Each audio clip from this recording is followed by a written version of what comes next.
Pranesh M, one of India's brightest rising stars. Dimitri Andreikin, a battle-hardened grandmaster. Nihal Sarin, a speed chess sensation, lightning fast with razor-sharp tactical instincts. Hans Niemann, bold, fearless and unpredictable. Alireza Firouzja, a fearless super grandmaster, unleashing creativity, aggression and world-class brilliance. Arjun Erigaisi, India's attacking powerhouse, bringing explosive chess and an unbreakable fighting spirit. Nodirbek Abdusatorov, the Uzbek prodigy, combining ice-cold precision with championship-winning composure. Gukesh Dromaraju, the youngest world champion, fearless, relentless, and ready to conquer every challenge. Welcome everyone. It is day 3 of the Quantbox Chennai Grandmasters and we are back with live action from Chennai and of course the strongest players in the world right here. With me I have my best friend and co-host Sahaj Gover. Sahaj, welcome to day 3. What a tournament it has been so far. Alireza Firouzja on a perfect streak, but today I feel that perfect streak could be broken. And I feel that makes it a very, very, very exciting match.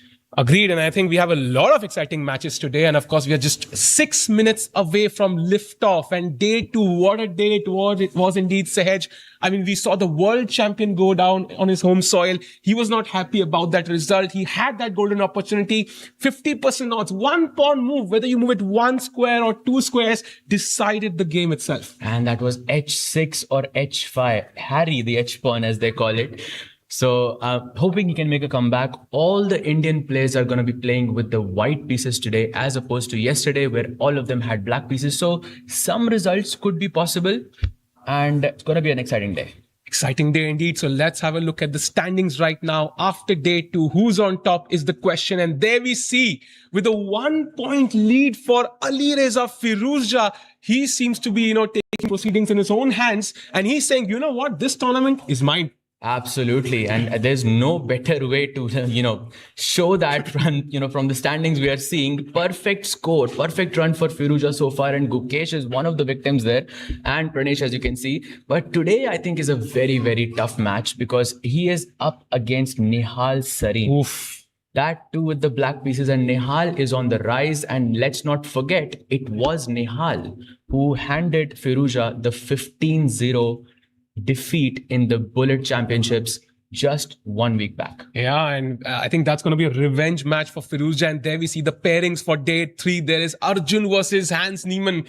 That game is going to be sharp as hell. We also have, Pranesh fighting it out against Nodirbek Abdusatorov. What a match that's going to be for the youngster. We have the world champion finally looking forward to his first win versus Dimitri Andreikin. And of course, Nihal Sarin versus Firouzja. I think every match sounds exciting. Absolutely. And I think if I had to choose, I really cannot. Yeah. I really cannot choose which one is the most exciting to me, but I feel all of them are going to have very, very exciting chess.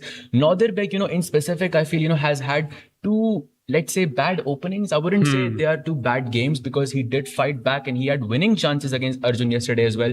But today, I don't think he can have that bad opening phase, especially against someone like Pranesh, because he's playing with the black pieces. It could go either ways. Agree. And, it should be a confidence boost, I would say. The opening didn't go your way. You were dead lost in 2 games and still you managed to fight back and had even winning chances in both the games. There's nothing better than holding on to a lost game, and Nodirbek should be proud about that. And of course, today he's going to be playing against Pranesh, who's the lowest seed of the event. So he could be potentially getting up for his first win. And there we see the beautiful playing hall. Just 8 players in that large hall, Sahaj. And of course, hopefully we get a bunch of results today. Absolutely. Pranesh is the lowest seed on paper, but that rating is still 2670. That is still an insane, rating. And he is the winner of the challenges section last year as well. Pranesh, I think, could pull off an upset against Nodirbek. And what a story that would be. Indeed. And I think we've had 1 result on day 1, 1 result on day 2 in terms of wins. How many are you predicting today, Sahaj? That's a very tough call. I would say, 1 result both days was because of Firouzja. I think Firouzja Like Firuza's game could also have, end up in a result, but I'm going to say a very healthy, maybe 2 results and 2 draws. I hope we have the maximum number of results today. I feel like, the field right now is quite close. And today, maybe we'll get split into 2 halves. Like some of the people will go ahead, some people will lag, and let's see how that turns out. We see Nodebek come into the playing hall as well. He's looking for his pen maybe or something. We see Pranesh taking his seat there. We also see the world champion in the distance. We would love to have the cameras of the board where the opening move will be played. And Sahaj, who's playing the opening move today? I just got to know who's playing the opening move, and I think everyone should just wait just a couple of more seconds because you're going to see a very, very nice surprise in front of you at the Gukesh board, and you will be even more surprised what the first move was on that board. Yeah, it's going to be exciting because it's going to be Goofy Gen Chess, Sahaj, one of the biggest creators in the world right now. And there we see him enter the hall, and he's going to be playing the first move. And do you know what move he's going to play? I have no idea. I think we do have an idea. We do have an idea what move it is, but let's just say Goofy Gen likes to play with the black pieces. And maybe he likes to attack the flanks maybe a little bit as well. He loves flank attack, I think. No central control there, but I think he really likes to play with the black pieces. And I think his first move is going to suggest just that. So in the chat, in the audience, if anyone wants to take a guess, I think we've made it more or less simple now. Yeah. And like when Gukesh became world champion, nobody knew about Goofy, and now he's one of the biggest creators in the world. And there he is making the first move very, very soon. We also see Hans Niemann enter the hall. He's going to play Arjun. That's going to be an exciting game as well. It's going to be a fun day today, Saj. Absolutely. And against Arjun, you have to be careful. We remember the game yesterday that he had against Nodebek. In the most popular variation in chess, the Spanish opening, Arjun found something on move 5 with bishop e7, and then he pushed f5 and h5, and what a match, what an opening it was. And I mean, it's just full of surprises. So anytime Arjun is playing, you just have to be really, really careful. Against someone like him. We see pawn to h3 as the move, on the world champions board by the secret world champion. Absolutely. And let's look at the second move as well, because I think, and wait a second, there it is.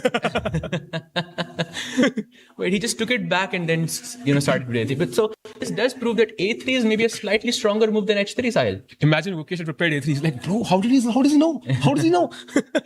In some cases, a3 can actually be a good move as well, because imagine if you want to play with the black pieces and you play a3 first, your opponent cannot play Spanish anymore. There is no bishop b4 possible. So there is some merit there. I spoke about this on the first day. I know Grandmaster who played a3 on move 1 in a classical game against a 2600 opponent. And after e5, he played c3. And his logic was, I like to play the Caro-Kann. Very interesting. And of course, right now, there is liftoff, handshakes, day 3 of the Quantbox Chennai Grandmaster. Gukesh on the board plays pawn to e4. So maybe a very exciting game incoming. Absolutely. The king's pawn opening. I think from Andrekin, we can expect e4, e5. That's what I think most players go for. There it is. So once again, we will ask this question. Every single time we ask this question, Italian or Spanish, what is it going to be? It would be amazing actually if this time Gukesh went for the Scotch, like with d4 or, something with 4 knights or something crazy like that. But let's see what did he actually play d4? I think he played Sahaj. Did you guess this correctly? I think he just played Scotch. Yes, he did. Wow. Maybe time to buy a lottery ticket, Sahaj, tonight. Wow, what a prediction, man. Crazy. Let's go. Gukesh playing the Scotch opening. That's a big surprise. And I think it will be a big surprise for Andrekin as well. I know he's making the moves really quickly, but he definitely was expecting either Italian or Spanish. So Gukesh definitely under prep. Now the question is, has he taken the pawn on d4 or is he going for, what I'm about to say now? Yeah, I think Gukesh has clearly expanded his pool of seconds, as I can see, because there is some prep leak here. Yeah. Sahaj knows what's happening. So knight f6 on the board, and surprisingly, Andrekin played this very, very quickly. So maybe he expected this to some degree. I would be very surprised because I think you have so much stuff to look for, against someone like Gukesh. I mean, in the World Championship alone, he played like 5 different openings. So someone like Gukesh can play anything. Predicting Scotch is an incredibly difficult task. Of course, Andrekin knows what is Scotch, but has he looked at it on the day before? Probably not. But of course, he's playing the, the logical looking moves. And I see that Gukesh has taken that knight on c6 as well. So he's not gone for the 4-knight Scotch with knight c3 instead, which is relatively quite solid. He's going for the main variation. This is definitely the world champion prep. And question for you, Saj. I remember 20 years back, 15 years back, Scotch was the rage, right? Everybody used to play it. I think in every Delhi tournament, we used to see it. Nowadays, it's quite rare. What was the reason that, top players started moving away from this opening? I think it's largely because Spanish offers way more opportunity, way more flexibility to white. With Scotch, you can only play a limited number of options. You can, for example, after knight f6, your pawn on e4 is under attack. So either you can play knight c3 to defend that pawn, or you can take the knight and push e5. So it really limits your options. When you play Spanish, you have maybe 5 to 10 different options that lead to 10 other sub options, let's say. So it's just about flexibility. And when you play something like Scotch, it is a good idea when your opponent cannot predict that you're playing the Scotch. So, and look at this, we have e5 on the board. Wow. Very interesting. And of course, I think we have comments in the chat saying, whatever move Gukesh plays, he is the GOAT. So huge support for Gukesh there. I'm going to quickly refresh the board so that we have the moves. And I think Enriken has surprised me a bit by playing so quickly. You would expect at least one deep thing from him, yeah? Speaking of surprises, I would love to go to the board of Pranesh versus Northern, because take a look at what he has just played. He has first of all, he's gone for the close Sicilian. He's played knight c3. Black has gone for d6. I think we already have the moves on the board. I don't see the moves. Just refresh over here once. Yeah. I'll refresh the board very quickly. We'll just refresh the board very quickly, and I think we have the moves. Yeah, let me know the moves. So it's d6, d4, yeah, c takes d4, queen takes d4, knight c6, and now queen to d2. The idea is we're going to fianchetto on the other side of the board with b3, bishop b2. So he plays g6, b3. Wow. And now look at this, bishop to h6. That's the most tactical variation inside this variation possible. And now Pranesh goes for f4, and Northern has played knight f6, and already we see a blue arrow on the board. Wow. Very interesting. And what's the move, Sahaj? f4. Wow. And he's gone knight f6, and now you can see the blue arrow in this position. I mean, I think we'll see it just very, very soon, and Pranesh has actually played it as well. Crazy. Yeah. The board has gone down for a second. We'll quickly have it on in front of you. We go full screen for now and try to catch the expressions of the players. And of course, I think this is a very interesting game, right? Because Pranesh has the opportunity to beat one of the top 5 players in the world. So this could do, this could be a career-changing game, I feel. 100%. And I think he's chosen the correct variation there, because if you think that this is where the forcing lines begin, we haven't even started where the forcing lines have begun. First of all, players have castled on opposite flanks. I think it's the first game in this entire event that we are seeing this, where both players have castled on opposite flanks, which means it's going to be a fighting game. However, for the next 5 to 10 moves, both players have to play accurate chess. Otherwise, they could be in deep trouble there. Wow. So that means, knowledge of opening theory is absolutely critical. Figuring out these details over the board, when you don't even have that extra time incoming, Saj. We've talked about how important time management is in this event. So Pranesh hopefully has his opening prep done. And of course, he seconded Vaishali. So maybe, that would have helped there as well. Absolutely. And, I see this small little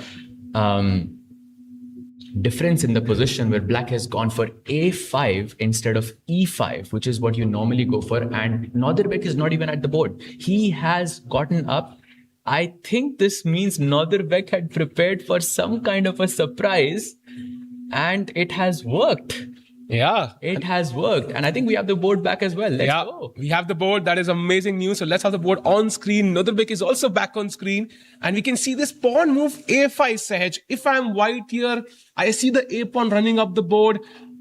I'm a bit worried. I have to be very careful with what I play. For example, if I play a4, I give the b4 square away. So it's a bit nervy, yeah? He has played a4 as well. So he is not afraid of that because Pranesh has the b5 square too, right? He can put the bishop on b5, he can put the knight on b5 if needed. But Sahil, I think we are also seeing something absolutely crazy. Let's go back to the Gukesh board, because look at his time. Not at the position, but look at the time. The world champion has 1 hour and 35 minutes. I think it's the most time across all matches. But this is world champion prep right there. Wow, this is where we left it. Last queen e7, queen e2, unplaying that pawn, knight d5, h4, and typically we see this rook come out to h3 as well. Sometimes d6. Attacks the knight, knight b6, takes the pawn, and now this queen trade, which could have happened, has been avoided. Bishop e3, d5, Knight comes out to d2, and this is the live position. And I did run into Gukesh in the lift, and he felt like he was dead serious. That loss, might have woken him up. Wow. And this reminds me of something. A bit earlier, you asked me why don't top players play, the Scotch opening. I'll tell you my experience of the last time I played the Scotch opening as white. It was against Gukesh's former coach, I think still the current coach, Grandmaster Vishnu Prasanna. And it was some tournament in Greece that we were playing. And for the first time, I decided to play the Scotch opening. I got destroyed in 22 moves with the white pieces. And since then, I have never played it again. So this is some really dangerous territory for both of these players. Yeah, if you can have the Gukesh camera, that will be very helpful. And by the way, black has just taken the pawn on c4. And now, my instinct would be, let's grab this pawn. But then suddenly I see queen b4 check. I see bishop e6. And it feels like I am constantly moving my pieces back and forth. And my king is far away from castling. And where am I castling, Sahaj, here? Because I've put the h pawn here. I've opened the d and c file. So where is the white king supposed to go? I think you're supposed to castle on the short side, but this is Gukesh. I don't think he will take the pawn. He loves, going into those imbalanced positions, complicated positions where he can push, where he can press. I think he's going to leave that pawn on c4 and he's just going to play g3, bishop g2, and, he's just going to try to go short castle there. I don't think the board is right on the screen. If you can have the Gukesh versus Andreikin board, that would be lovely. But yes, g3 is that move which we are expecting from Gukesh, and he has so much time.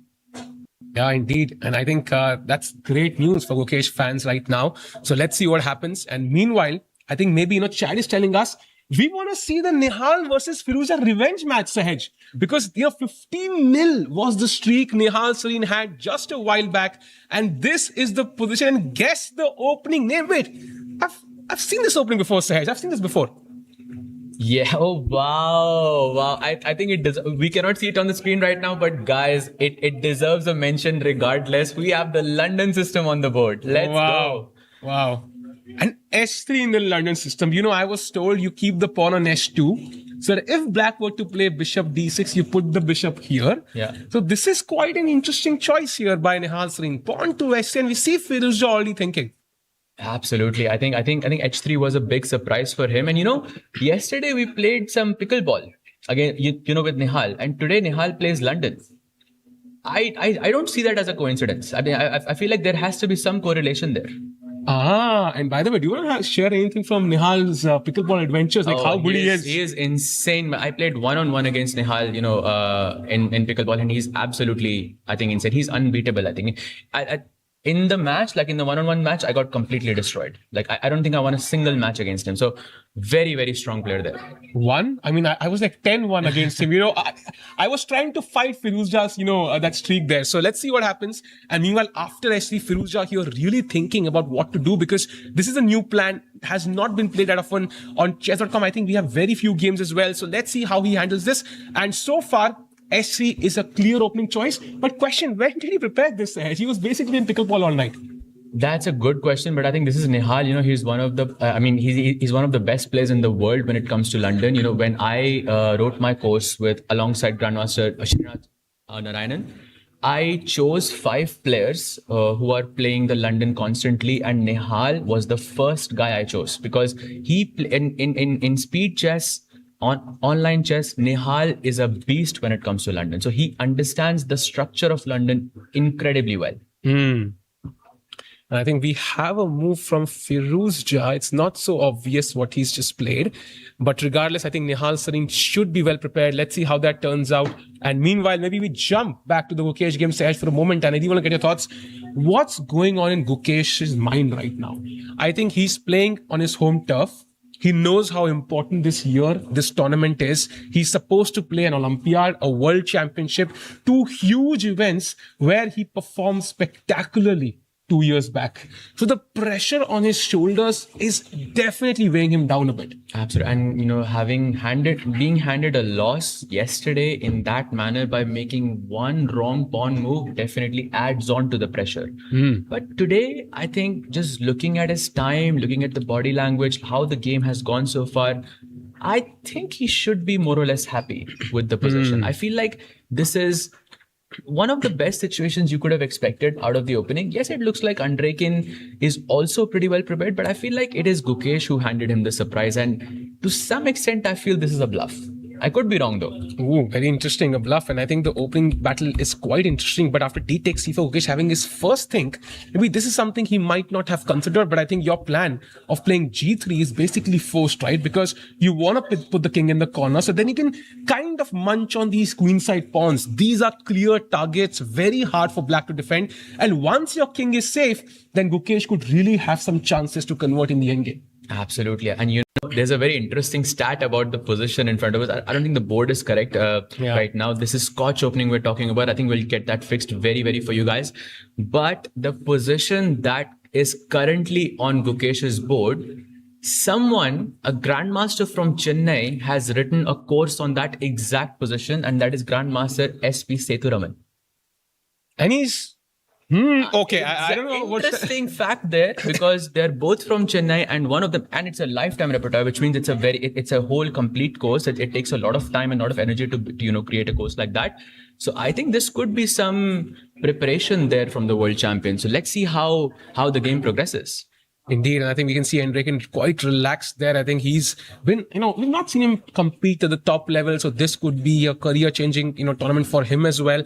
By the way, finally a move by the world champion, and he indeed plays the pawn to G3, a very logical move, as you pointed out. Bishop G2, castles, and then slowly but surely, I'm going to play Rook C1. Pick up this pawn, and then you still have this weakness. And these queens kind of make castling really weird. So are we expecting G6 from black as well, or do we expect the queen to move and then bishop E7's hedge? I think if the queen, by the way, we have the board now, let's go. So, and by the way, if you move the queen away from the E file, then you run the risk of the discovered check. So that would be difficult for Andreikin to, castle. But a very interesting fact here, Sethu also recommended the move G3 in his course. Oh, this is directly from his course, This is still his course. Wow. Lifetime repertoires. I think it's a 1E4 part 1 where Sethu recommends G3. I can see it on my screen. This is still part of the course. And bishop E6, and now we see bishop G2 from Gukesh. We are still in the course. Wow, threatening bishop takes C6, check, basically winning the game on the spot. So black has to defend that pawn. What's the best way here, Sahaj? I see queen C7 as the option because you open the bishop as well. Bishop D5 also comes to mind. Would you consider that? Bishop D5 looks actually very interesting. I'm thinking of something like short castle, and maybe you will take on G2, I will take back. And I'm just saying, okay, I have castled, you have not. I have good pawns, I have connected pawns, and your 6 and C4 pawns are broken. So at least on a positional level, I think I think white should feel quite comfortable here. Agreed. I think queen C7 on the board. So now Gukesh will castle. And then surely but sure, we'll see bishop B4 maybe, or bishop D6. Then black will castle. And the main question is this C4 pawn edible, Sahaj? Because if I manage to grab this pawn, then suddenly this pawn will become a huge target as well long term. You don't even have the bishop advantage as black. So I feel like Gukesh long term has very good chances here to put real pressure in the position. Absolutely. And now that you mentioned knight takes C4, I'm even considering rook C1 and just sacking my rook there. Like knight C4, rook C4, because at least on a strategic level, even if you sack an exchange in this position, you still have a very strong bishop, and those two pawns on A7 and C6 are a prime target. So that could also work in the long term. By the way, we are still so Queen C7 was the first move, which is outside of Sethu's course. So this is maybe the first time Gukesh is thinking. And what was the recommendation in the course then instead of Queen C7? No, maybe it was not Bishop G2. He recommended something else besides Bishop G2. So I think this is some Gukesh prep there. So let's see how the game will progress on that end. So very interesting position. By the way, we've not looked at the Arjun Hans Niemann game so far. So let's jump to that one because it's going to be very exciting indeed. Knight F3 was Arjun's choice, and now D5, C4. Okay, a typical bishop G2 fianchetto, D4, castles, and now knight comes out to C3 as well. Knight D7, and typical development, castles takes on E5, knight D7, and now pawn takes D5 is the live position in front of us. And Hans Niemann is thinking, and the question is, does he take with the C pawn or does he take with the E pawn? That's a good question, and that's a very difficult question, And Arjun once again, strikes with his very incredibly targeted prep. He goes into cattle and then side steps with knight c3, then side steps with knight e5. I feel that he is. I mean, if we just look at his time alone, he has an hour and 30. How much time does he have? 33 minutes. An hour and 33 minutes. So that's a lot of time.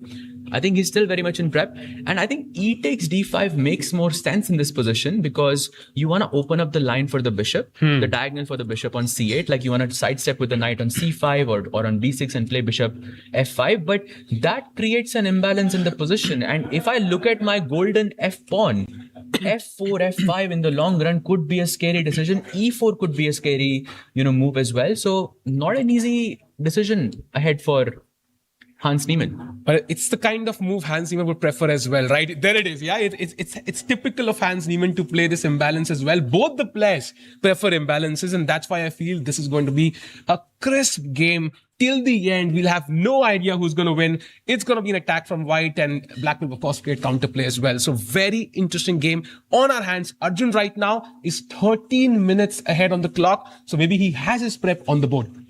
100%. I think he's not on the board, but his prep is on the board. And I think F4, he's just going to sit down, and I think within 10 seconds, he's going to play F4 and then he's going to get up again. That's my prediction here. Because for sure, Arjun is still very much in prep. I'm just checking by the way, there are some games in F4 in this position already. And quite a few games actually. Just one Indian Grandmaster who played it in 2024, Grandmaster Nilotpal Das. Has employed this position with f4 before, and he won that game as well. So a line that has a good history for white. Yeah, and both the players, not at the seats right now, in a normal open event, the arbiters will think the game is already over. And there we have Arjun back. He's writing down the move. And how many seconds does he take to play his move, Edge? Less than 10 seconds. Wait. We can, I can tell you he's just going to go through all of the variations there, and now immediately he's going to play f4. Okay, one. There is no other move, I think, in this position. No, he's just trying to recollect all the different moves that are possible here. But F4, there it is. There it is. 10 Less seconds. than 10 seconds. There it is. F4 played. The golden pawn has been touched. But in this sense, it is for tactical reasons. So it makes a lot of sense to play F4. He also defends the pawn on E5. And he's eyeing down that E4 square. I think if Arjun was given an extra move, he would gladly, break the center with E4. Because then you have space. Then your bishop opens up. And that D6 square. Oh. That d6 square is what I want for my knight. The only surprise, why is this just plus 0.5 for white? Yeah, this is very, very strong practically. So I think black needs to be accurate now. And of course, one might think, why can't I defend this with the bishop as well? But then black has actually g5. Simply attacking the bishop. Bishop has to move back, and then the e5 pawn is gone. So I think pawn to f4, very, very important move. And Arjun barely had to think. So I think he's still in prep, and this is going to be like a very, very nice game to watch. Absolutely. Completely agree. And speaking of nice games to watch, let's take a quick look with Nihal as well, because some developments have happened here. Just want to point out the relevance of h3. There is another move here. Let's first address that. There is the main move here for white is something like c3. So you have this diamond structure. Essentially, this is what we call the diamond structure in chess, and that's what you expect the most. When you don't play c3, like there's moves like bishop e2, there's moves like h3. What you're doing is you're almost provoking black to play queen b6, because that's what black usually does in this position to attack the b2 pawn. And once you play queen b6, I have this idea of knight c3, which invites queen takes b2, but then knight b5, knight c7 becomes an extremely sharp position, to deal with. And that was Nihal's plan behind this whole h3 business. But of course, Firouzja knows this. He knows this trap. He goes for e6, bishop d3 happen. And now, like you pointed out, because Nihal has played h3, he cannot retreat with the bishop to g3 because the h2 pawn no longer supports that square. But Nihal has a plan here. He takes on c5. And I think bishop takes c5 happens, and now he goes short castle, and very soon he's going to push c4. Maybe it's not looking like a London anymore. Maybe it transposes into perhaps QGA or, some other variant of Queen's Gambit. I think Nihal is still much better prepared here, because just look at his time. Yeah, he must have... Okay, he has an hour and 30 minutes, like more or less, but I think Firouzja has been thinking for quite some time. I think he's still more or less in prep there. Agreed. I think Nihal Sarin seems to be very well prepared for this event. His rating has been rising for the past 12 months rapidly. He's part of the India Olympia team now as well. And he looks quite confident in general. I think his personality has changed a bit. And of course, the recent drubbing that we talked about, the Bullet Chess Championship final between these two guys, Nihal defeated Firouzja twice, with a 15-0 score as well in the middle there. And we could see Firouzja just laughing at the situation, right? It was kind of funny to watch. But I think Firouzja, of course, will love to get that revenge match here. But right now, Nihal, very solid, very sound. And as you mentioned, that C4 move is incoming to challenge Black center. And of course, then the knight will come in as well. But okay, I mean, it's not the typical London, and Black could at some point offer this trade as well. But overall, White doing pretty well. No, there is a slight tactic in this position. For example, if Black does play the move Bishop D6, now normally speaking, if you can have Bishop D6 on the board, generally speaking, you invite Bishop takes F4 as White, because once you go EF4, that creates another imbalance in the position. You can put some pressure on the dark squares there. But Black has a different plan. Let's say if you played Knight B2, right? Black can go E5 and E4. Ooh, that's a trap you have to be careful about. I'll be very, very careful there. That would end the game on the spot, and that would be embarrassing at the top level to see. So I think very important to be careful as to what you're doing. By the way, it's very interesting. The engine is screaming Knight C3 here, Sahaj. What happens after E5 in this case? Oh, that's interesting. Bishop G5 is Bishop G3. Bishop G3, and if E4... Oh, because D6 is hanging. Yes, so takes and Knight E4. Yes, yeah? And you take this, and there's a pin here, unfortunately. You can't pick up the knight. So tactics, subtle differences. Knight C3 instead of Knight D2, and suddenly White is the one winning. And if anyone's wondering why Knight on D2 was not working, let's have that on the board as well. Because Knight G2, Bishop D6, E5, Bishop G3. Now you can take on D6. Queen takes D6. And note that if the knight was on c3, you could take with the bishop and the queen is pinned. Yeah. But now if you take with the bishop, Black can capture with the pawn. That is such a subtle difference. Very nice find there, Sahil. And that's what Firouzja is calculating as well. Hence the 15-minute difference here, Sahaj, on the clock timing. So let's see how that turns out. And meanwhile, we're going to jump to the Pranesh game for a second as well, because the position looks quite exciting, even though I can't see the moves on the left. I'll refresh the board very quickly. Like, what do you make of Pranesh here? I feel like if he can oh wow, look at this position, Sahaj. I mean, every minor piece seems like has, kind of ultra instinct unlocked here in this. Look at the bishop here, look at the bishop, look at the knight. All the minor pieces doing a great job in this game. Yeah, absolutely. I'm not even sure who is better prepared here. But I know it's going to be an complete chaos. I mean, look at the bishops alone. Yeah, Bishop B2, Bishop C4 eyeing down the king on G8, and look at the bishops on H6 and G4 eyeing down the queen side. It's just going to be a race, and the player who's faster, the player who can attack faster, is just going to win this game, I feel. But definitely a result is expected here. Yeah, let's have Pranesh's camera as well in front of us, and of course, Nodebek playing very, very quickly. So up till now, and okay. If you had to choose a side here, Sahaj, White or Black, which one would you choose? Oh, I'm choosing White 100 out of 100 times, because simply because I feel the fianchetto bishop, and because we have clamped down the queen side with A5 and A4, there is less chances of a breakthrough. Like you cannot play B5 in a position like this. I can capture with my bishop, I can capture with my pawn, and that will be completely fine for me. Black has to mostly focus on the center, I feel, because Black has to play D5, Black has to play E5. Those moves are quite common in these positions. Whereas from the white side, you just have to push the H pawns, like push H3, push G4, and just, throw everything and see what sticks, essentially. So it's much easier, I feel, for white to play. But when I say easy, I think it's a very complicated position. But in comparison, I feel white's position is slightly more comfortable. What do you think, Sahil? I agree with you, absolutely. But I think 13 moves in, this is the best position Nodebek has had all tournament. Oh, yes. So he's also very happy with this. He'll take this any day. So let's see how this turns out. 99.4, the accuracy for Nodebek so far. So I think he's finally getting in the flow, Sahaj, of potentially chasing, the tournament leader. Absolutely, absolutely. So I think this is going to be a very exciting match. And Sahil, I would love to take you back to Nihal versus Firouzja, because Firouzja is going for that tactic. With E5, he is not planning to exchange those bishops. He's planning to push E5 and E4. That's an immediate, your piece is gone. That's a fork. So Nihal has to be careful. Put the knight on c3, not on d2. Yeah, and of course, let's have the cameras as well for Nihal. By the way, Nihal has barely been sitting at the board this entire event, so he seems to be in pickleball territory. And also, by the way, like, could you just take the bishop? Like, that's the simplest way to handle it. No more forks anymore. Now I can plan c4 long term. That seems like a simple solution. Yeah, absolutely. I think the board is kind of hanging on this. I think it's going to be. That's a new chess piece, yeah. The white bishop combined with the black queen. I think. What could we name that? Not really sure. Oh, that's actually quite funny. But I think taking on d6 and pushing c4 is what. Again, I think positionally speaking, you have a slightly better bishop in comparison to black, because black's bishop is blocked by its own pawns and white's bishop is more or less active.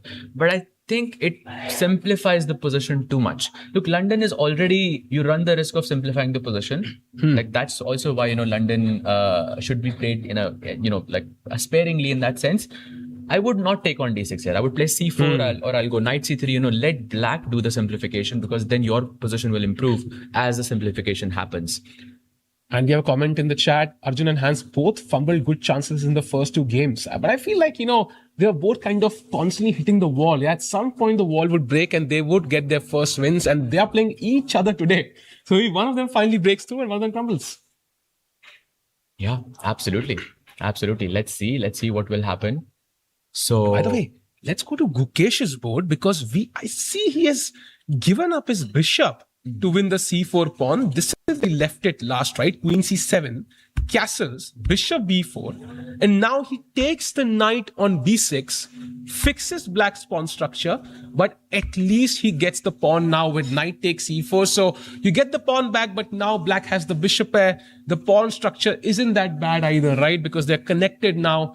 At some point, I'll move the rook and then could play c5 long term to simply avoid the weak pawn.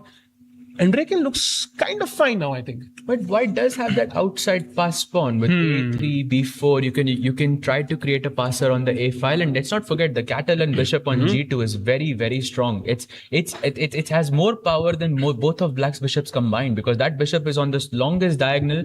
It also protects the king. It's very, very strong in that position. Plus, exchanging the bishop and the knight introduces a different kind of imbalance in the game, which definitely helps when you want to press from one side. So makes sense from Gukesh's perspective. And by the way, Nihal has also played the move that you suggested, Sahil. Oh! Knight c3 is on the board, so he is very well prepared. No more e5, e4 in the position. Actually, e5 is still possible, but e4 is not. So I think maybe you still see e5, yeah? Because it does feel like a logical move. I'm playing in the center, I'm attacking your bishop, and optically, it looks like black has two pawns, and it feels like he's playing with the white pieces. Absolutely. But you can break the position with e4 at some point, and I feel you could get that control back. But Sahil, I have a question. Do I have to go bishop g3? Why not bishop g5? Because I've been watching too many Arjun games, and I think after e4, I can go knight takes d5, and yes, it's a pawn, it's a piece, but is it really that bad? Yeah, maybe it's because black is not castled yet as well. But that's a good thing for us, no? Queen. Do you take the knight or the bishop now? I was thinking queen d3 and just to keep the tension, but maybe bishop f6 first and then queen d3. Let's say bishop f6, g but f6. this is maybe not enough. Yeah. If you're right. If he had castled, maybe you could say that black's kingside pawn structure is a bit ruptured. But since he hasn't castled, that's not the case. We don't have the open e file as well. That would be very helpful in this structure, by the way. Going back, knight c3 is the move. Nihal again not at the seat. I think at the end of the event, we should do a cumulative analysis of how much time he spent actually sitting at the board. So we'll have the data for you for sure. But Firouzja, of course, trying to figure out the details. Knight c3. Can I play e5? Can I play e4? So here's the odds of Firouzja putting e5, e4 here out of 100. 0. I think e5 is still possible, but e4, I actually think e5 is also not possible. I think he will just go something, simple like short castle. But if you go short castle, do I have the possibility of taking on d6 and pushing e4? Oh, that's a good question, actually, because then right now, black had one pawn in the center. After e4, we both have one each. And if you do take, somehow all my pieces are developed. And the problem piece is your bishop on c8. Maybe in red color, still not developed, Sahaj. Absolutely. And if we just exchange everything, let's say d takes e4, knight takes, bishop takes, queen takes, and rook f takes or a takes, doesn't matter. it's an endgame, but if we could isolate each piece of white and each piece of black, white's bishop is much stronger than black's bishop, white's knight is much stronger, white's rook is much stronger, and in turn that justifies the bar. Why white is so much better in this position despite having no material advantage. That's what Nihal is hoping to achieve. That's the kind of endgame literally Hans had against him. Yeah, that slight pull, which is very hard to handle. And Nihal had to sack a piece for 2 pawns to counter it. So it's always going to be tricky. Right now, of course, this is the life position. So let's see how Firuzja handles this. He is in a tough position. Maybe he castles now. That should be possible. He could play e5 as well. And again, the problem piece right now is the bishop on c8. Doesn't have any comfortable squares. You can't put it on d7 because this would hang. So let's see how Firuzja handles. By the way, he's 15 minutes behind on the clock already. Absolutely. So, I mean, we are expecting short castle. We are expecting maybe queen e7, something along those lines. But maybe queen e7 is not that good because you can take on d6 and it's kind of like black is losing a tempo. Agreed. So either you take on f4 or either you play short castle, basically. In both scenarios, I really like Nihal's chances. Agreed. Also, it's almost like Firuzja is on a perfect run so far. He's the only guy with 2 out of 2, and the rest of the field is on 1 out of 2. So he has a 1-point cushion over everybody else. And I feel this type of an opening choice really limits Firuzja's chances to win the game. So I think Nihal in some sense has neutralized, and I don't think Firuzja is going to have a perfect score at the end of round 3. Yeah, I think I have to agree with you. I think London system a great choice when your opponent is in that flow, in that momentum, right? And I think Nihal understands Firuzja pretty well from his recent clash at the Bullet Chess Championship. So now jumping to the Arjun game, because I see that the bar has jumped up just a little bit there. And I think this is where we left it, right? D takes c5 and f4 was the last move we saw. f5 from Hans Niemann. So clearly the f-pawns have full freedom today. And now bishop to e3 controlling this very important diagonal that's looking at the white king's edge. And it does feel like, look at white's bishops, very strong looking towards the queen side. And black's minor pieces, not kind of up to the same mark. Absolutely. I think also, let's not forget, he has a protected passed pawn in the center of the board. And that pawn is basically the soul of the position. And knowing Arjun, I keep thinking about it. Is knight takes d5 something that would happen in the future? That does not feel bad to me. I feel like that could be very good. If you can time this correctly, you're also capturing back with the check. Your rooks are going to be connected. Both of them can, hop on the open file. You do have the, the protected pass pawn and the strong bishops. Black's pieces are just completely discoordinated, and the rook on a8, bishop on c8 are still, at least 2 to 3 moves you're going to take to develop them. That's an interesting threat in the position. Agreed, absolutely. I think black's pieces right now not doing a great job. And I think you have to play either bishop c5 or knight c5. I feel like that's the best way to at least get one of your pieces out. Also trade off for the white bishop as well. But do you prefer bishop c5 or knight c5 here? That's a good question, because on one hand, I feel black is struggling with space because I have a pawn on e5 and black doesn't have any pawn in white's territory. So I think you're struggling with space, but at the same time, I feel that bishop on e7 is the good bishop for black. Because if you trade that, then it's never about what you trade, it's about what's left on the board. And what's left on the board is that really bad bishop on c8. Oh, look at this. After bishop c5, your move is actually working instantly. Knight d5, if you pick this up, I take back with the knight. And if you do take this, then check and goodbye to your bishop. Even bishop takes d5 is possible. No, that's a check as well. Like, sorry, one move before. So not here. Bishop d5 check is also possible, right? Yes. c5 queen d5. That's like even more forcing in the position. Indeed. Wait, he goes for knight b6, and that's the move I was thinking about, because I think this is logical because you want to put your knight on c4 and hit the bishop on e3 and the pawn on b2. So are we playing b3 in the spirit of Adiban? Oh, we had Adiban yesterday and we didn't see b3. So now he's not here. We have b3. He's always with us. Actually, the moment we took a break, black played b3. So we were just having, just a conversation afterwards that we should have just stayed on for just one more minute and we would have seen b3 while having Adiban, in the commentary panel with us. Yeah, knight b6, I think a nice move. Also defense d5. So no more knight d5 tactics available for white. But I think knight c4 is incoming. You could just drop the bishop back to f2 preemptively. And if now knight c4, now knight d5 again works ahead. So it's like, Arjun, if he's very smart about this, understands the position well, he could really put a lot of pressure. Knight b6 wasn't the best idea in the position. Absolutely. And I think it's a nice prophylactic move to play bishop f2, where you try to, prepare against the idea of knight c4.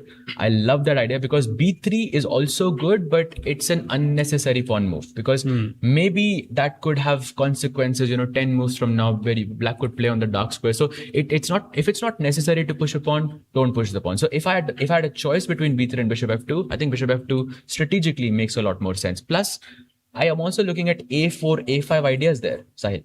Oh, very interesting. To kick the knight back again. And if you come to c4, the knight will be trapped in some cases with no way to go back. So exactly. I think Hans Niemann 8 minutes behind on the position. He's struggling as well. He's had 2 great games. He somehow loses this. This could be like a very hard loss to handle for Hans Niemann. 100%. Because yesterday also he had good chances. On the first day also he had good chances, and losing this against Arjun. And Arjun always gets into those, targeted prep situations where he gets a great position out of the opening. Let's hope he can convert, this time, I think because, this looks like a very, very exciting game. Okay, I'm going to jump back to the world champions game now. Let's do it. So knight c4 is where we left it. Black finally castles, and this is where the real middle game begins. The strategy begins, and we'll see who is the strongest player on the day. Knight comes to e5, and Sahaj, you pointed out the Catalan bishop, right? The strong bishop on g2, looking all the way into the enemy camp. And now the c6 pawn is attacked twice. And there are so many ways to defend this. I feel like a couple of ways could be very, very wrong here. And what's the best way for black to hold on to that pawn? No, I don't want to play c5. Because that drops the rook on a8. Agreed. Bishop d5 means that if I take on d5, then that pawn on d5 becomes isolated. That's a clear target. Yeah. That you're breaking your pawn structure. That cannot be good. What else is left? Bishop d7? Ooh. I mean, no ways. No ways. Going back, no way bishop d7. That bishop looks very nice actually. Also, but the a2 pawn is hanging. Exactly. No? It keeps an eye on the a2 pawn. If you win that a2 pawn, I mean, white will have a nightmarish, task to kind of win that position from there. So what's the best move? It's not so clear, and you will not believe the engine says bishop c5. It's the best way to play this. I saw this because I think your idea is knight c6, and there is a very cool tactic in the position. Please reveal it. Yeah, so I think if anybody wants to take a guess in the chat or even here in the hall, we have almost a full house here. Any guesses here? What's the black's best move in the position? Wow. Very nice. Very nice. What's your name? Wow, great choice there.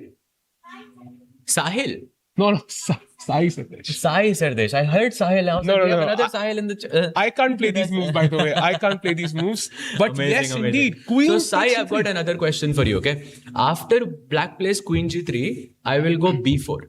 What now? So I'm hitting your bishop and the f pawn is pinned. You cannot move your bishop. What do you do now? Wow, you are actually very close. Close, but there is a tactic there after bishop d5. You're very close.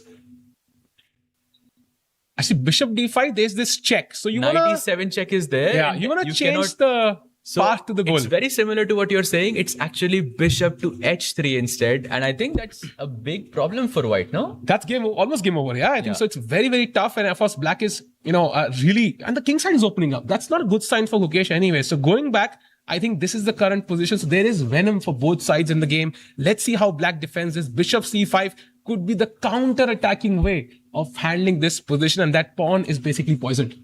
Exactly. But if you play bishop c5, I mean, you are just hitting my pawn on g3. What if I just sidestep my king? Let's say I play king h2 or... Yeah, king h2 is good. And now the c6 pawn is once again hanging. Yeah, and now maybe black can play one of the rooks to e8. And then suddenly the knight... and the queen, there could be some discover attack here, Sahaj. For example, rook e8 now. And if you do pick this up, bishop d7, knight attacked, queen attacked, and this could get very tricky.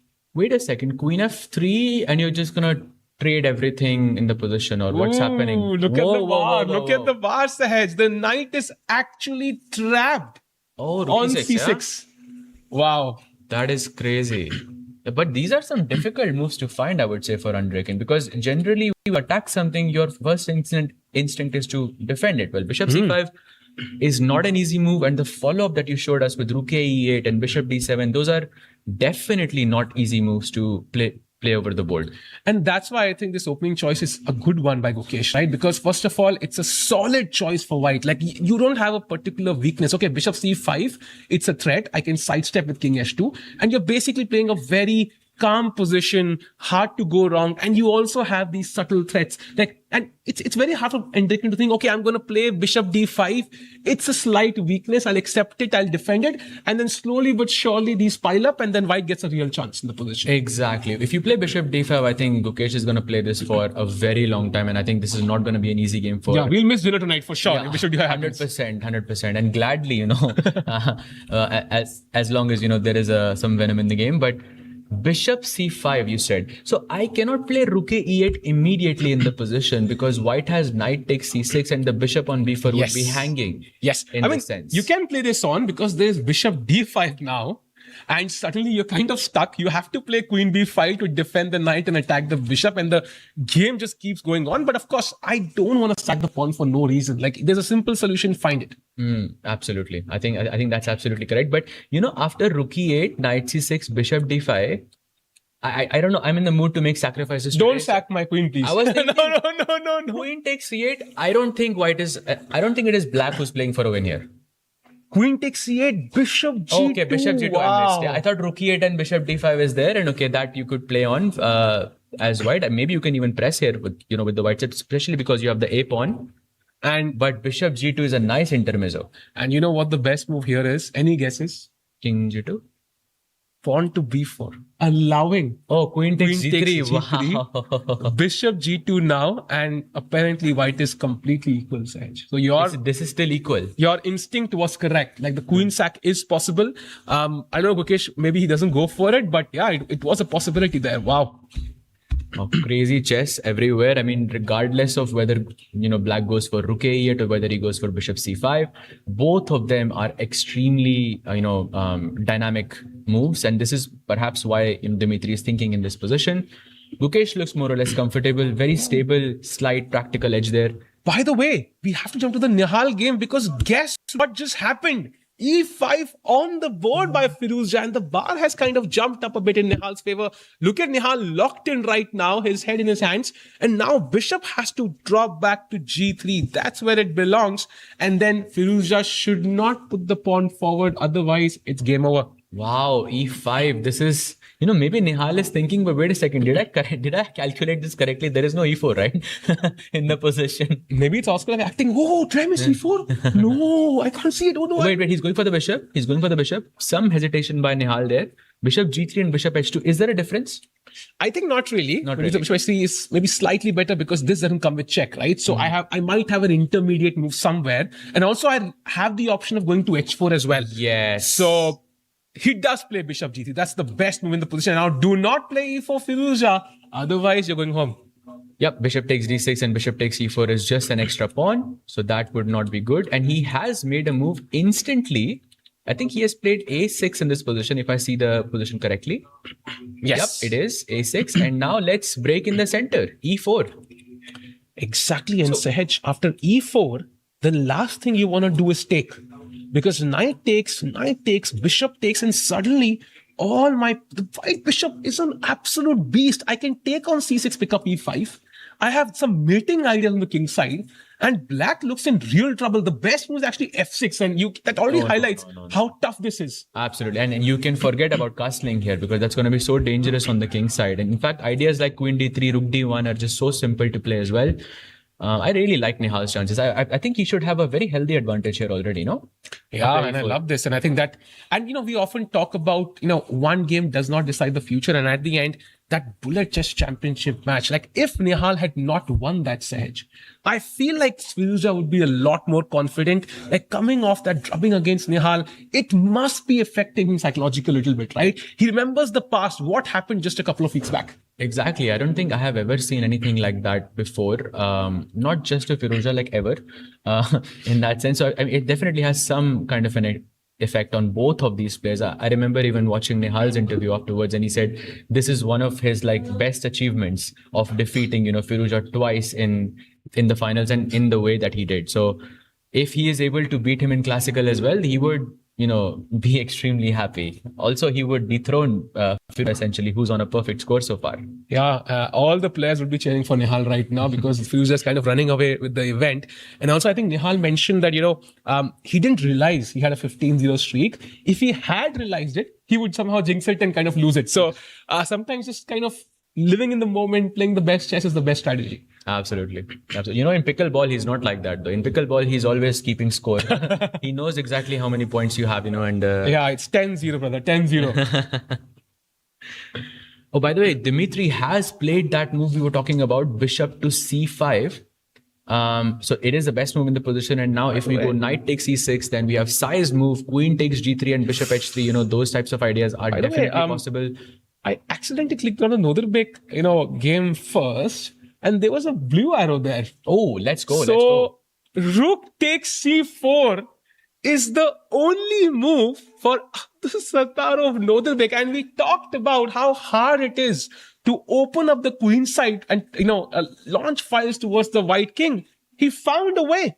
And going back, this is where rook h1. In fact, that's the Indians' first preference. So Pranesh is playing perfect chess, 99.4% accuracy, and still Nodrbek has a chance to attack. Not just a chance, that's the only move, and he does it. Wow.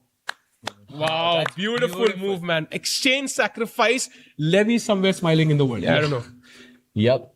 Rook takes c4, sacrifice the rook indeed. And if you go pawn takes c4, I believe you just play on the fact that your queen side pawn structure is weak and your king is just weak as a result of it. And has he brought the other rook to c8 as well? No, right now I think we don't even have the move from white. Oh, there it is on the board. Yeah, and wow, so played rook c8 as well. Usually, when you sack in exchange, you have instant counterplay coming in. And there's a clear path to, kind of showing how, that exchange doesn't matter. Here, black calmly plays rook c8. And if queen d4, for example, often queen a6, no stress. And slowly but surely he understands that, white's attack has now vanished. He has to already start defending on the king side. So basically, there is no pressure on the black king. Of course, there are some chances here with the queen and the bishop battery there. But overall, what a strategic strike from Nodrbek, and this is going to spice up the game drastically. Absolutely. And I feel this is very similar to the dragon, very famous dragon, rook takes c3 sacrifice. I'm sure some of you will know what I'm talking about there. And also black has the dragon structure as well, h6, g6, h7, g6, and the dragon structure on the king side.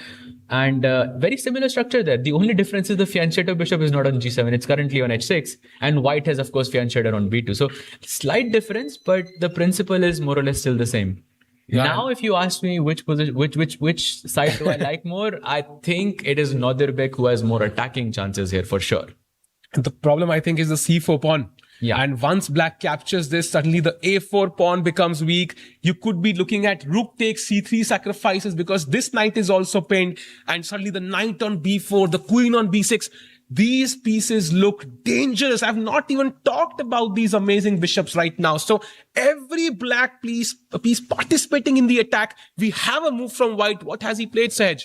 Queen d4 play. Yep, your move once again on the board, offering the trade of queens. And of course, Nodrbek is going to say no there because he has just sacrificed an exchange and you do not go into the end game with when you're down in material. So queen a6, queen c7, I think such moves are quite logical. I'm leaning more towards queen a6 because I want to capture that pawn on c4 with my rook.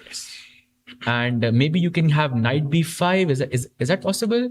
I feel like I have to really be very careful with every move I say here because one mistake and you could just be lost. I think I like that move because of two reasons. Number one, I think I don't see another way of defending that pawn. Exactly. It's kind of forced.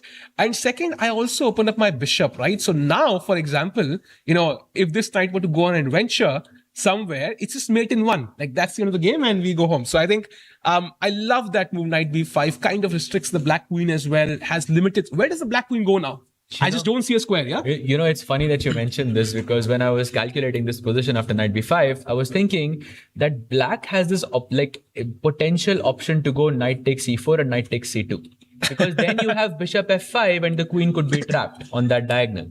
I was thinking, okay, maybe this is a tactical possibility, in the position. Maybe it works, maybe it doesn't, but knight takes e4 is not even possible. Queen h8 is mate. Yeah, and keep in mind the bishop is not on g7. If it was, you could have seen knight h5 or knight e8 ideas. But right now, that knight cannot move regardless of what happens. So, and the good news for Pranesh is he's still 13 minutes up on the clock, number one. Number two, he's not even seated at the board. So that tells me he's seen this before, Sahaj. He's seen this before. He understands the position well. So Nodebek will not have an easy task attacking here with the black pieces. Absolutely. But I think this is exactly what he goes for, these complications, those imbalances, and then he, switches on at the right moment. So Pranesh does have to be careful. I think in this position, it does not look easy to play from either side. So far, I think there are no games in this position, I believe, right? There's no games of rook takes e4 whatsoever, even though both sides have played the best moves. Yeah, and also I think talking about other games, maybe not in this position, we should jump to the game of Arjun Erigaisi because he seems to have an edge somehow. And this is where we left it last, right? F5, bishop e3 and knight b6 was the choice by Hans Niemann. Now queen c2, connecting the rooks, very logical. Bishop e6, black has developed all his pieces now. Now comes rook d1. And you have to keep in mind, this pin could be a nuisance for black. So knight c4, that was another minor inaccuracy by Hans Niemann. The bishop calmly drops back, Sahaj. And now e4 is in the air. Comes queen a5. And although I like the black pieces, they look nice. I feel like they could get kicked back one by one. I'm really wondering why a move like knight c4 could be bad. Now, of course, in terms of chess strategy, I can understand. We said this a lot. Threat is better than execution. So the threat of knight c4 is perhaps more dangerous than actually playing knight c4. But I think there is another reason for why knight c4 is a mistake. I think this allows white to go knight a4. Because that square was being controlled by the knight earlier. And then after you play knight a4, you can kick the knight with b3 and take control of the c5 square. Could that be an answer in this position? Definitely, knight a4 does look tempting. Maybe even if not in this position at some point. And b3... Really? It's not good now? Yeah, maybe there's rook a c8. And if you play b3, there is knight a3 and you gain that tempo, right, on the queen. So, but definitely an option in the air because if I do control c5, let's say queen was not there, even bishop c5 takes, as you mentioned, the dark squares are very, very important. Yeah, if the queen was not there, I'm happy to, play knight c5 straight away and take away your good bishop. Because I think for Arjun, if he manages to exchange the dark bishop for black, I think this is already a win. Yeah, true. I think white has close to a winning position. Most of the spawns on dark squares. That means the bishop has limited flexibility in attacking. So it's kind of the bad bishop on paper, if we can call it. And you exchange it with the black's good bishop because all his spawns are on light squares. So this bishop has a lot of flexibility. So meanwhile, Arjun up 20 minutes on the clock, up on the position after 15 moves. Things looking great for the India number one and Hans Niemann under pressure for the first time at Chennai Grandmasters. Absolutely. And speaking of pressure, I think both Arjun and I think both Nihal have a very good position straight out of the opening. We already saw this position with e4 and wow, perfect time. Oh wait, that was on the Hans board. Wait, he played b3 actually, I think, right? Because I saw knight a3 on the board. So unless Hans has played knight a3 here, I think we saw b3 from Arjun. I'm trying to take a look at the board. I don't see the knight on c4. So I think b3 and knight a3 was played. Was that an inaccuracy by Arjun or do you think? I think the best move was e3, which to me makes no sense. No sense. Okay, come on. Who's going to play e3 there? Because your bishop on f2 is blocked forever. Exactly. I don't like that move. So I think b3 maybe looks a bit more logical as well, practical at least. And even if the knight comes to a3, I can put the queen on b2. And again, like this knight is looking great, but it's actually not doing much. I'm going to play rook c1 next. And again, white is looking decent to me. Exactly. This is what we call a superfluous piece, more or less. I mean, to be honest, that knight on a3 doesn't even look good. It looks really out of place. But, generally a superfluous piece is the one that looks good but does not do much. I think in the knight on a3 has some purpose. At least it puts pressure on white's camp. It in terms of space, you cannot push your queen side pawns anymore. But it also leaves some room for tempos for white. So for example, if I go rook c1, let's say a very calm looking move, right? At some point, I'm going to go knight a4. At some point, I'm going to go knight c5. And then you're going to be forced to move that knight, losing a tempo. That knight is a bit too far ahead, I think, in white's camp. And where's the knight going next? I mean, the only square available is b5. And then what's the next square? There's no d4 available. There's no d6 available. Knight c7. I mean, that's an embarrassment, to be honest. So I think this knight is going to stay here for a while. And if it's forced to move, that's again going to waste a bunch of moves for Hans Niemann. So right now, Arjun in the driver's seat. Now, as you mentioned, Nihal also has a good opportunity to play e4, and he has played e4 on the board. And now Firouzja is supposed to play pawn to d4. If he does take, we already saw, that's going to be a tough position to handle. He's not even castled yet, and the position is opening up. Exactly. And what happens if I play d4? I think you're going to go knight d5. Yes. Knight d5, yeah? Oh, then now we see the advantage of keeping the bishop on g3 and not h2. So you were right.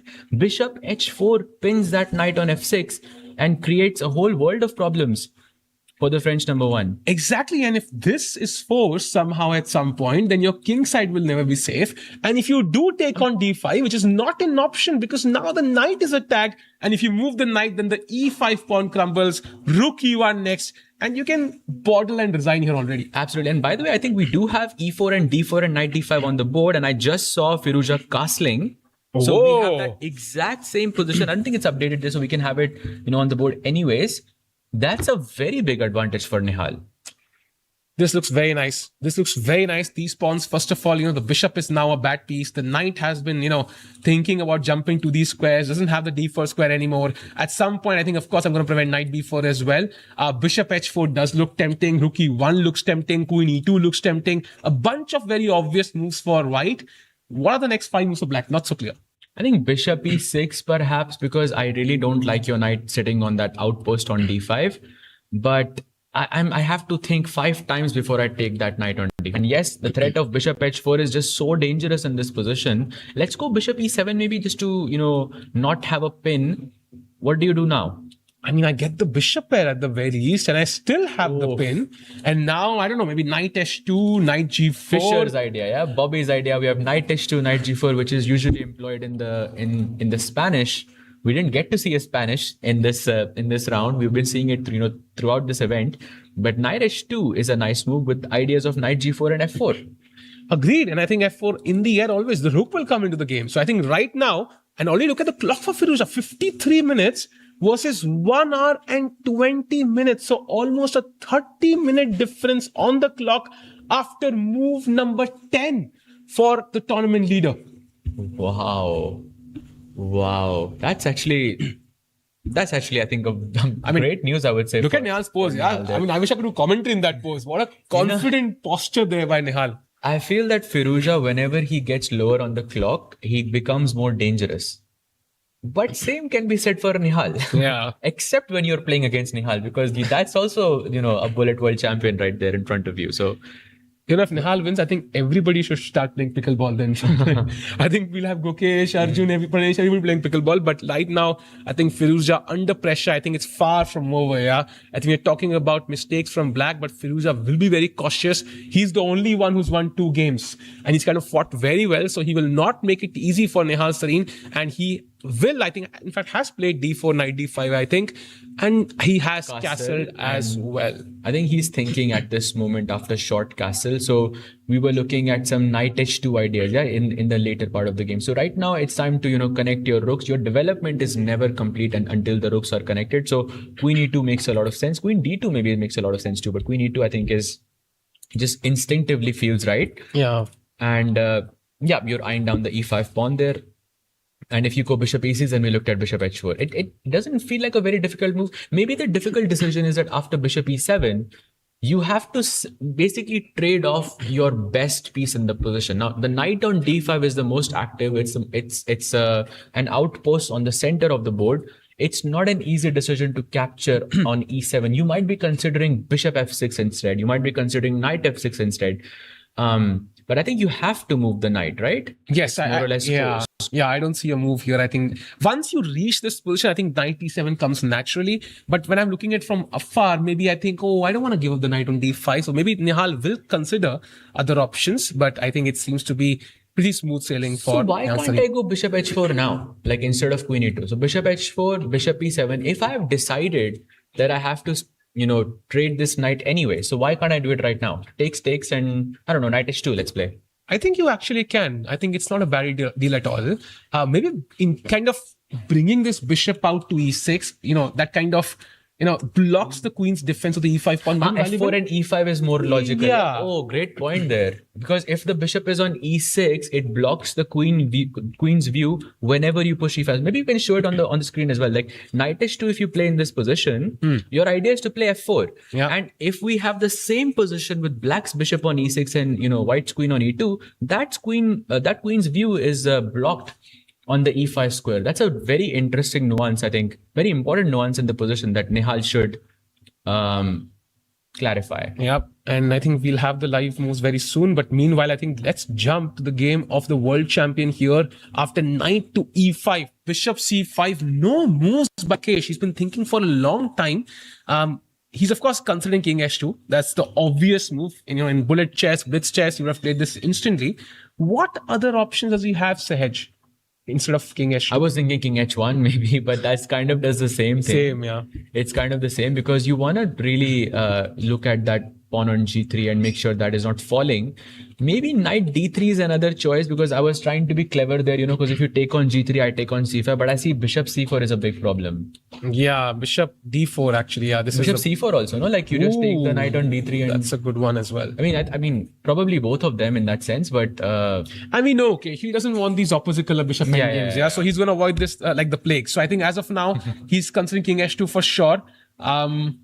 Any other move that comes to mind? Not really, because you have to defend this pawn. Rook f8 is incoming as well, and that's a tactical nightmare for white. Oh, wait. Did he just take the pawn on c6? No way. No, wait. I think I'm not... Wait, what? I don't see the king on h2 for sure. Yeah, that's what I was checking as well. Did he just take the pawn on c6? Can we go full screen for a second? Looks interesting. What has he played? Sai, our position. The world champion just played knight takes e6, queen g3. It's on the board. Wow. I don't know if this is good or not. Yes, he has played knight takes c6. Wow. Is that good or no? I think only time will tell, Sahaj. But I feel like Gukesh, the reason he played this is he couldn't find, complications in any other variation. He thought I have two options. Either I go for something simple and the game ends in a draw and we go home in the next 15 minutes, or I go for this. I'm taking some undue risk, but maybe it's complicated enough that I can outplay Andrekin. But this is a big gamble. That's a good point, Sahil, but I think he missed rook c8. There is b4, queen g3. Okay, now queen g3. Yes. b4. Queen g3, b4, bishop h3. Bishop h3. Queen f3 now. Queen g2. Takes, and takes. And now rook c8. That's a dead draw. The move. Oh, that's a dead draw. Because if you don't play rook c8, I have a4 and b5. Yeah, if bishop d6, for example, then rook fd1 gains another tempo, and this is just better for white. Did he miss rook c8? No, I think he just went for it anyways. He thinks if black finds rook c8 well enough, he found rook c8, it's equal. But this is a draw. Yeah, I think maybe he went for this. He thinks that, okay, there's only one path for black for a draw. If he finds it, great. If he doesn't find it, I win. I think he missed rook c8 side. I don't think you will allow, because why would you allow queen g3 otherwise, right? Because your pawn structure is getting broken. You're going straight into the endgame. You're playing with the white pieces. You had your opening, on the board as well.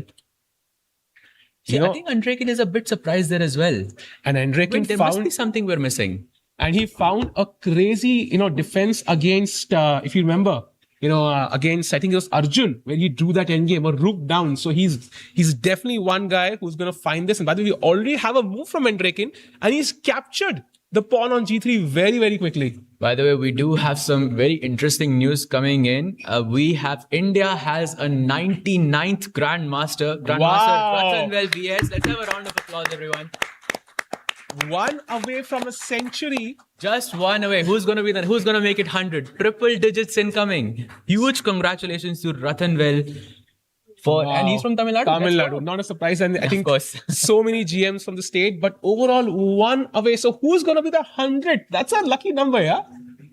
Bragging rights for life. I think India gets bragging rights for life. We're just one step, closer to that, to making it a triple digit number. But wow, I think in the last 2 weeks itself, we had like 3 or 4 grandmasters, if I'm not mistaken. Yeah, exactly. I think we were stuck at 96 for some time, and then we had 3 in a row. So that is crazy, actually. Yeah, absolutely. And actually, I've played Rathanvel many times. He's a very strong player. Very strong player. And meanwhile, talking about strong players, we have 2 in front of us on the screen. And I love how Andrekin very quickly played queen takes g3. He's seen all this. And now b4 is what we are looking at, attacking the bishop. If the bishop goes back, you lose the queen. So you have to play this move, bishop h3. Basically, he's hitting mate in 1. If you pick up the bishop, then goodbye to your king. So white has to find an only move, queen f3. Everything gets traded off, Sahaj. And now, of course, rook fc8, the move you mentioned. We head off into a rook endgame. And this one, I mean... No, this is a draw. 3 pawns and 3 pawns, dead draw. I mean, this is just a dead draw. There is... I think he missed rook c8. I really think he missed rook c8. I think Andrekin maybe is trying to recheck those variations. And this game could be over literally in the next 10 minutes if we get into that rook ending. So, Sahil, my question is there any other way that Gukesh could try to complicate the position? Maybe there is rook c1, but then there's bishop h3. The problem is, black is threatening bishop h3, black is threatening queen h4, black is threatening so much stuff, bishop d5, of course, in some variations as well, that if you don't do anything, you could just lose this in one move or 2 moves, yeah? So white, I think, is kind of forced to enter this. Like, what other move that comes to mind? I don't see a single one here which is risk-free. Okay, I have an idea. Maybe you can go queen... no. I was thinking queen h5, bishop h3 and queen g5. See, queen h4, queen f4 and black is not winning. I was thinking about the fact that why do I even have to play bishop? Because in my head, when I played b4, bishop h3 was a forcing move, right? Yeah. But when you play queen h5, you're not threatening anything. So you don't have to play a forcing move anymore. Yeah, and everything is pinned. The bishop is pinned, the pawn is pinned. So this is a nightmare for white if he doesn't kind of neutralize here. If anything, I think Gukesh has to be more careful than Andrekin here. Wow. I think that's a surprise. And I think that's a miss by the world champion. That's a miss for sure. So I think we're going to see, I think provided that he takes on g3, there is no other move than taking on g3, right? Yeah. So that is pretty much no other move. And yeah, I think we might just see a draw. That means Gukesh, I think, would be on 1 point, and his game might be the first one to finish today on day number 3 of the Quantbox Chennai Grandmasters.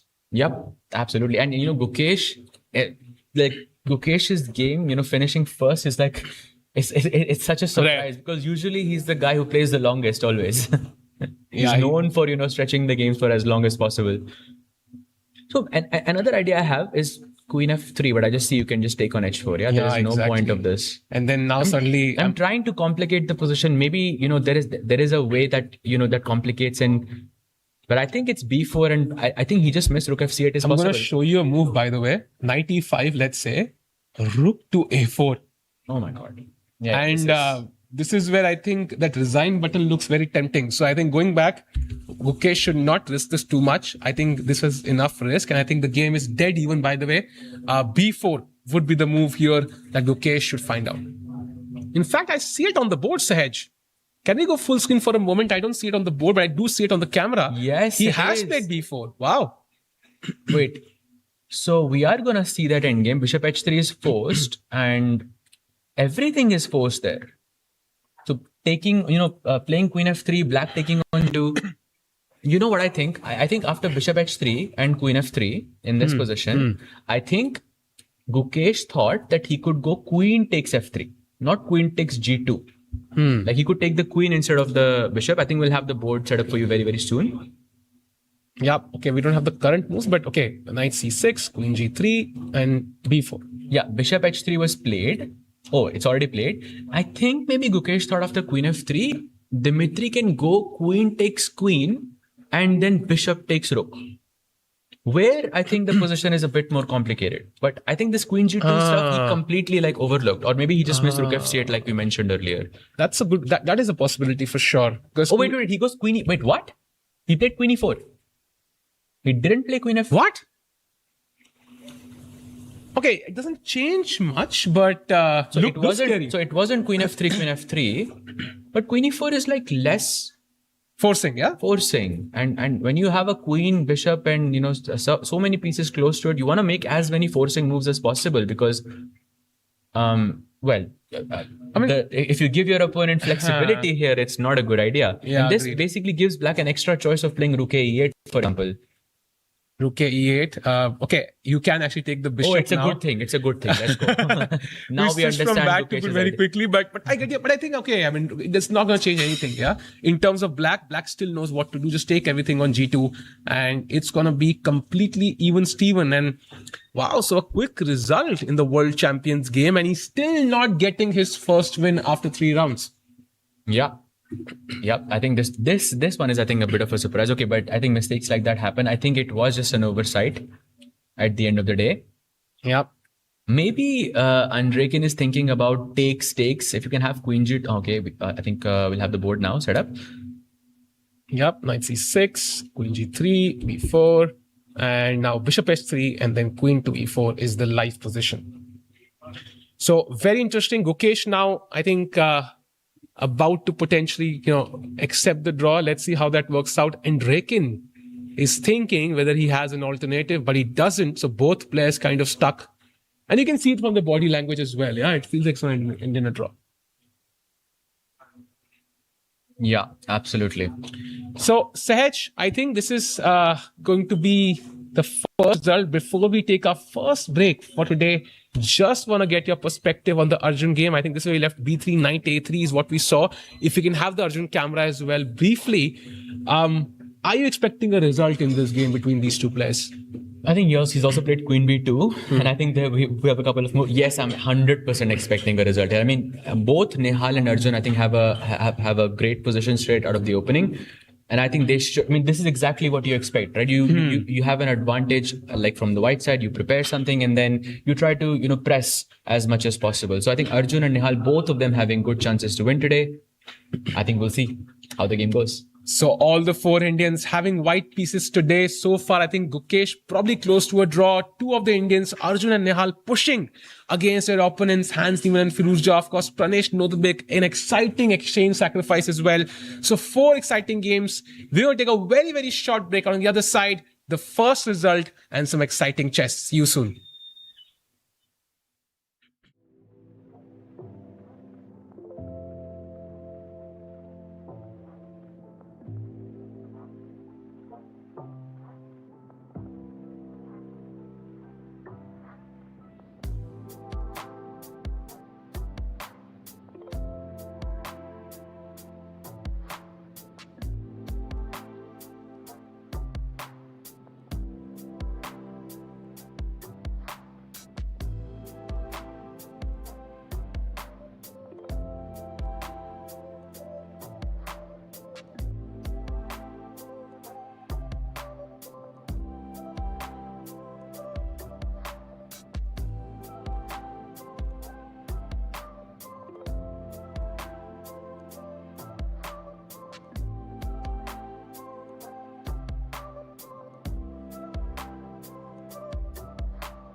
And we are back after that not so short break, but the action does not stop at the Quantbox Chennai Grandmasters. And I have two close friends here and co-hosts with me. First of all, Rakesh bhai, welcome to the stream. And also Srinath, welcome to the stream.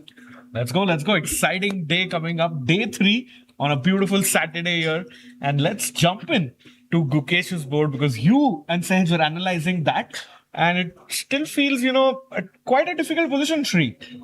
Yeah, it feels quite disappointing if you're supporting white in this game. Yeah, it seems like every piece is about to get traded. Yeah. And going towards something where it's very difficult for white to hope for anything. Yeah. And if at all anyone can try, maybe it can be black after all the trades. Agreed. I think if you can go full screen, I think these simplifications have already occurred on the board actually. I can see that pawn on b6, exactly the endgame we expected. So the likely moves transpired was something like this, I think, by both the players. I see that, I think this rook c8, bc5, rook c6, but I don't see a rook on c6. That's the mystery. CB6, rook g6 check. So he did not take the pawn on b6. Yeah. Check and king h3 is like my visual skills. That's what is studying. And now he may pick up the pawn. No. What? Oh, that's Check. a daring, interesting move, right? Because it's like this pawn is just hanging. He's not grabbing it, Shri. Yeah, I mean, as long as you can keep giving checks, you can always take the pawn whenever you like. And I guess he's trying to maximize his position as much as possible with the rooks before he ends up taking the pawn. I'm just curious at this point how ambitious black is even looking to be. But after king h2, I think the time has come for black to finally take. Oh, but wait, he can stall for one more move. He can play rook a4. Oh, that's a tricky one, Rakesh. Yeah, because Sahil bhai, I want a new queen. What if I go b7? then black will just wait for a move, give you h6, so that you can queen with check and win the game. But not really, and that's a deadly trap because you might push the pawn. You will be one move away from queening, but rook takes h4 is a checkmate. And Shri, who needs queen for an attack? Nobody. Exactly. Wow.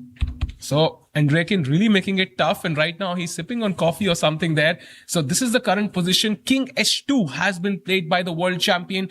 And would you agree that maybe Gukesh still not satisfied with the kind of position he's kind of got from the opening, here? Yeah, I mean, he's definitely not satisfied. He's definitely not happy with how things have turned out. I think you can see that both from the position as well as his body language. He doesn't seem that enthusiastic.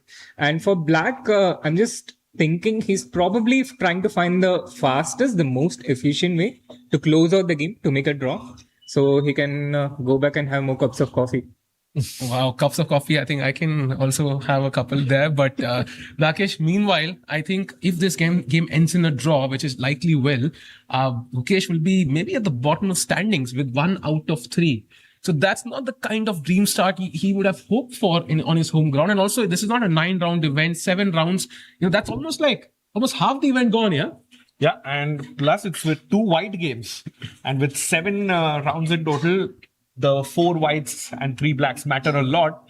But not the best start for the world champion, playing for the first time in his own city as the world champion, but not the best of starts there. Yeah, what's also been worrying is even with this 1 point out of 3, he's not even had a chance to try and win. In the first game he was defending, the second game he was defending, and there's the third game where he has absolutely no chances to win the game or pretend to win. So maybe if he does play rook a4, Shri, as you mentioned that this is mating threat, maybe this is the repetition itself. King h3, rook a3, king h2, rook a4, and draw. Yeah, exactly. I that's what I imagine that Dimitri might be thinking. That whether he wants to, take rook b6 and let the game go on for a while. Where maybe white then has an outside passer. He puts one of the rooks on the second rank, with something like rook e1, threatening both bank rank, checkmate, and to protect the a2 pawn. And then he has an outside passer, and maybe he can just push for a few more moves. Although even that, since white's pawns are so disconnected, so disunited, it's going to be very difficult for white to keep the game going. It looks actually risky for white to keep the game going. Yeah, these pawns remind me of something we discussed about yesterday night, Shri. I think that, but okay, anyways. And rook e1, the move you mentioned, look at the bar top. It's -2, Rakesh. So there is potential for Gukesh to actually go wrong, horribly wrong here. 100%. It's just a simple move threatening a checkmate in one. And that is why Gukesh has to be careful. And, Andreikin has a simple move like Rook A4 in the live position or just chop off the pawn. And he's thinking, I've sealed the draw. But now is my time to put some pressure on the world champion and see if he can defend this potential 3 versus 2 pawns on the right side of the board. I have to get your predictions here. Okay, 100 games between Gukesh and Andreikin from this position, same time, same place. How many end in a draw? Shri? I think 100. Okay. Yeah. So you're confident. Okay, Rakesh? I think 99. Yeah, that would be my take as well. This is one odd game where, Gukesh somehow makes a mistake. Because that rook e1 move, Sri, that you mentioned looks so natural. And then suddenly h5 and black is better. So I feel like these rooks are very active. But of course, depends. Does he grab the pawn now? Does he kind of, play rook a4, threaten the checkmate? And also the question is, let's say for any chance, the a2 pawn falls, Sri. Mm-hmm. Let's say you are left with these 2 pawns versus these 3. Is that a draw or is Maybe that we can show that also on the board? It's very tricky. I don't think it's a straightforward draw with the pawns disconnected. I think it is very tricky and it can get nasty. That for was white. a rook g6. Well, let's just kind of go for this endgame now, right? Yeah. So let's say I play rook e1, you pick up this pawn. Okay. I take just to kind of highlight what the position is here. Let's say rook d1 now. Yeah. And so black plays something like h5. Yeah, fix this pawn as well. And maybe it's a draw, but Gukesh has to defend for a while. Yeah, he has to defend for a while. Put the king on g3, pawn on f3. And then wait for black to break with g5. Otherwise, just keep the position static. Yeah. And looking at the body language, and just look at Gukesh there, everyone. He's not thinking of any move at the board. He's just thinking, where did I go wrong or what could I have done better? Yeah. One opening idea which didn't work. And it's clearly he's thinking in the past and not in the present. Absolutely, I think. Right now, the board, he knows it's a draw. He's likely going to hold. He's thinking, where did I go wrong? Was it my opening prep? Was it some idea that I missed in the middle game? And I think that's always the thought in your mind when you're kind of struggling to kind of get that first. That momentum is very important. So you get your first win, like Firuzaya, won the first game, won the second one, and that gives you a lot of momentum. Absolutely. I completely agree with you. Now Andreikin with his body language, right? He's leaning towards the board. You can see he's kind of considering all his options, and rook a4 is definitely one of those options. Andreikin, by the way, has played great chess. Yeah. We've not seen him at the top level, Sri, for a while, but so far 2 comfortable draws, including one against Arjun with the black pieces. He's kind of stating a point that I'm very, very solid, and if you do give me an opportunity, I can also push. Yeah, absolutely. He's such a great player, a former candidate, and it's a refreshing approach from him. I spoke to him before the tournament, and he was talking about how it's going to be a new experience for him, kind of similar to when he was completely when he was much younger, and he was facing people like Vishy and all the other giants of that time. And he felt that it's going to be a similar challenge for him this time, but he's adapted to it beautifully. And it's clear that his strength is consistently about 2700. Yeah, indeed. And chat, we'll check out the other games as well. There's some, a couple of moves. We are lacking by a couple of moves in transmission. So want to stick to this one. And also we might have a result very soon as well. And the World Champions games do matter a lot. By the way, 2712 is Gukesh's live rating. Rakesh, if you had to take a guess, what would be his live rating at the end of Chennai Grandmasters? What would be your prediction? I think your guess is as good as mine, but somewhere around 2715, I'm guessing. Rook a4 played. So there's a mate in one threat. So let's be careful. It. And white offers repetition immediately, instantly. Wow. So it's on black's turn to choose whether he wants to keep the game going or to make an immediate draw. Okay, tough choice for Andreikin. A draw against a world champion is everybody's dream, of course. Okay, Sri, what do you think Andreikin does? Does he repeat, yes or no? I think no.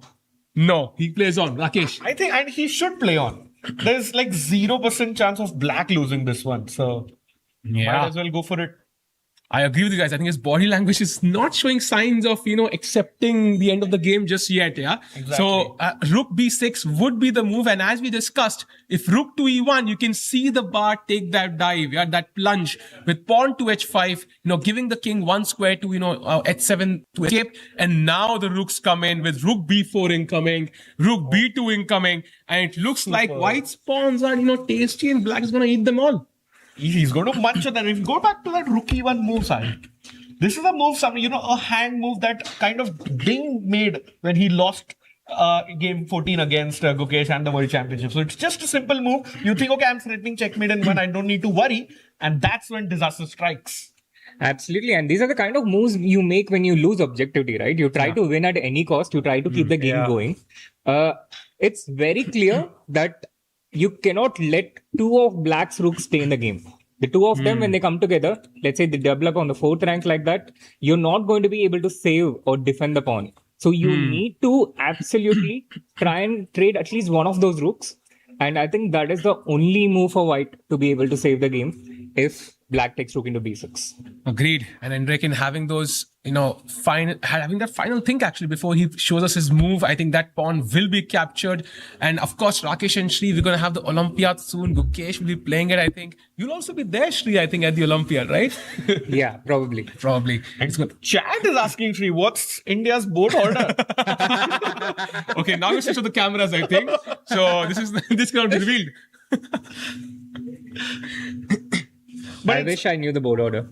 Yeah, but Shri, I mean, it's also nice to see, the Indian fans taking so much interest and build up to the Olympiad, because let's say 5 or 6 years ago, this was not the case.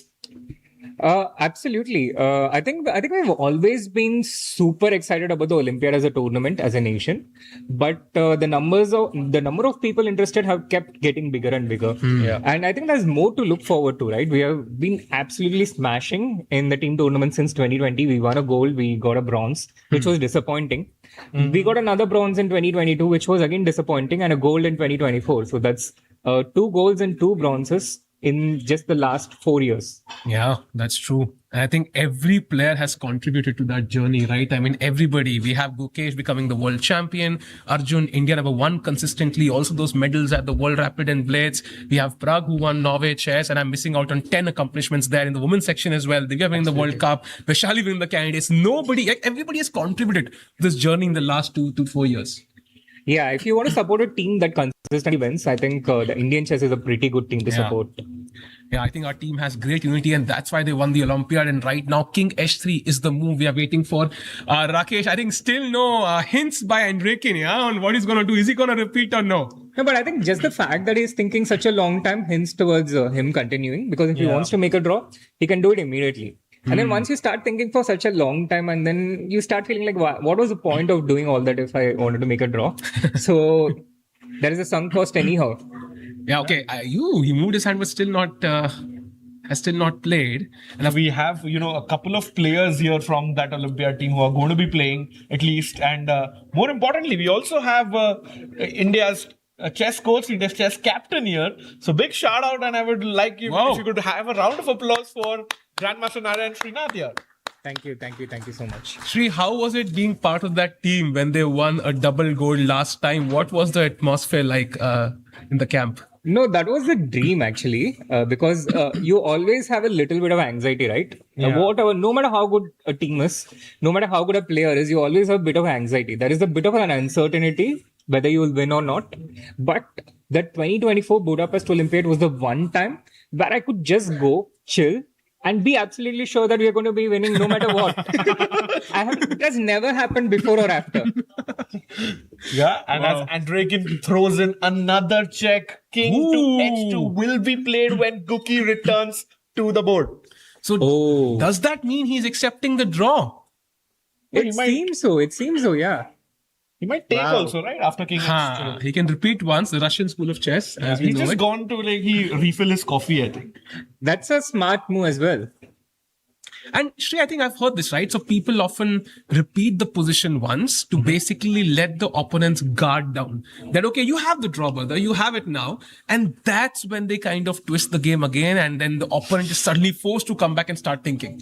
Yeah, absolutely. That's one of the reasons. Also, you let the opponent know that I'm the one dictating. It's my initiative. I'm going to be directing how the game goes.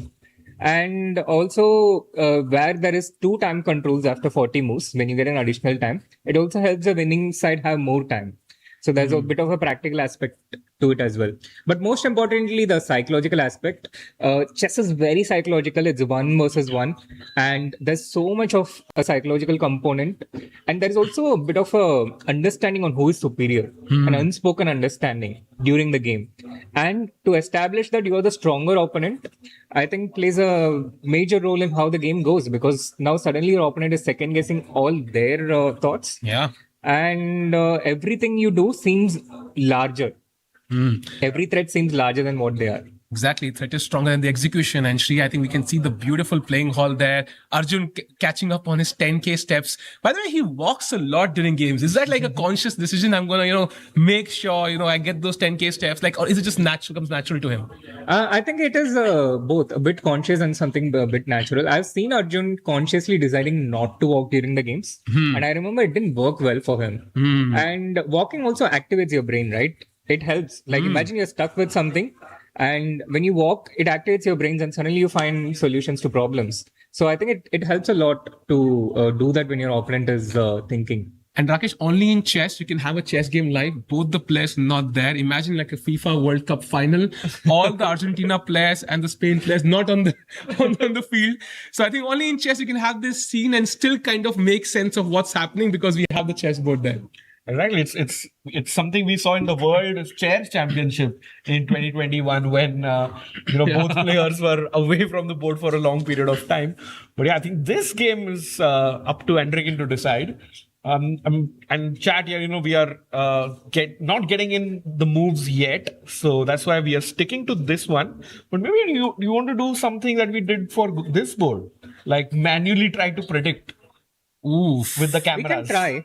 Yeah, let's try on one of those boards. Yeah, I think we try. We'll have to come back to this one. That's the tough part, Rakesh, to come back to this one and then again do the moves. We have the moves, right? But they will vanish, I think, once I switch the board. But we can check out one game, I think. I think we can check out Nihal maybe because it's been a while. Let's try. So Nihal, Sareen. I just saw moves were in for... No. It was this, the flip board. Okay. Okay. Got it. Yeah, so this is what we saw, I think, a while back. By the way, Gukesh is back at the board as well. Maybe we see his... Comes back King H2. You see now. Oh, we have them. So that's crazy. We have it. Yeah. That's the good news. Yeah. You'll always have them. So if you want to, use positions for analysis or training, it's always useful. Yeah. And now King, I think, has dropped to H2. And now is the crucial move. If Rook A4, I think this is where it starts moving towards a draw. Yeah. And if Rook B6, then I think Enrique is basically saying, maybe the game is going to last longer than you expected, Gukesh. Yep. Yeah. And if Enrique wants to play Rook A4, he has to write the move first, call the arbiter, say I'm going to play Rook A4, and it's 3 times repetition, and then they make the draw. He takes the pawn. Oh. He takes the pawn. No draw for the world champion. It has to be a slight psychological blow. And instantly Gukesh plays Rook F to B1, utilizing the fact you pointed out. We cannot allow both the rooks to coexist here. Otherwise, Black will have chances. He plays Rook F B1, which basically forces the rook trade. Because if you move the rook, then suddenly, Rakesh, White is the one winning. So a nice move by Gukesh there. He chops off absolutely. the rook. And now, remember, no time to capture the pawn on A2. It looks like a free pawn, but there's actually a back rank checkmate here for White. Shri, you've been a very, very strong coach, the Indian team's coach. I mean, tactics is something I think all chess players have to work on, like for example, the back rank tactics. So what would you recommend to a beginner starting? How can they get better at tactics? I think tactics is one of the easier things to get better, Sahil. You just do a lot of repetition. But tactics is the easiest thing to get, right? I think you go to like chess.com/puzzles. That's one place where you get unlimited puzzles in today's time. Of course, there are also the old-fashioned method of getting these books where there are a lot of tactical puzzles, combinations, encyclopedia of chess combinations, and several other books, which I used to solve when I was younger. But mainly, yeah, repetition and doing lots and lots of it, which you can do on your computer, you can do on your phone. And I think in a very short time, you can get very good at tactics.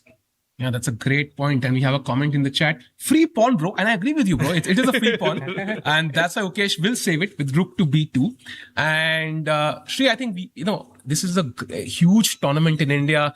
It's becoming a legacy, like a strong name, the Chennai Grandmasters, the Quantbox Chennai Grandmasters. Like, there was a time we didn't have these super tournaments in India. Can you share that journey of, kind of bringing this tournament for the Indian audience here? Like, how tough was it? The challenges you faced, and now how satisfying it feels to kind of see it in action? That's a great question, Sahil. I remember in 2023, it was crazy to put the tournament together.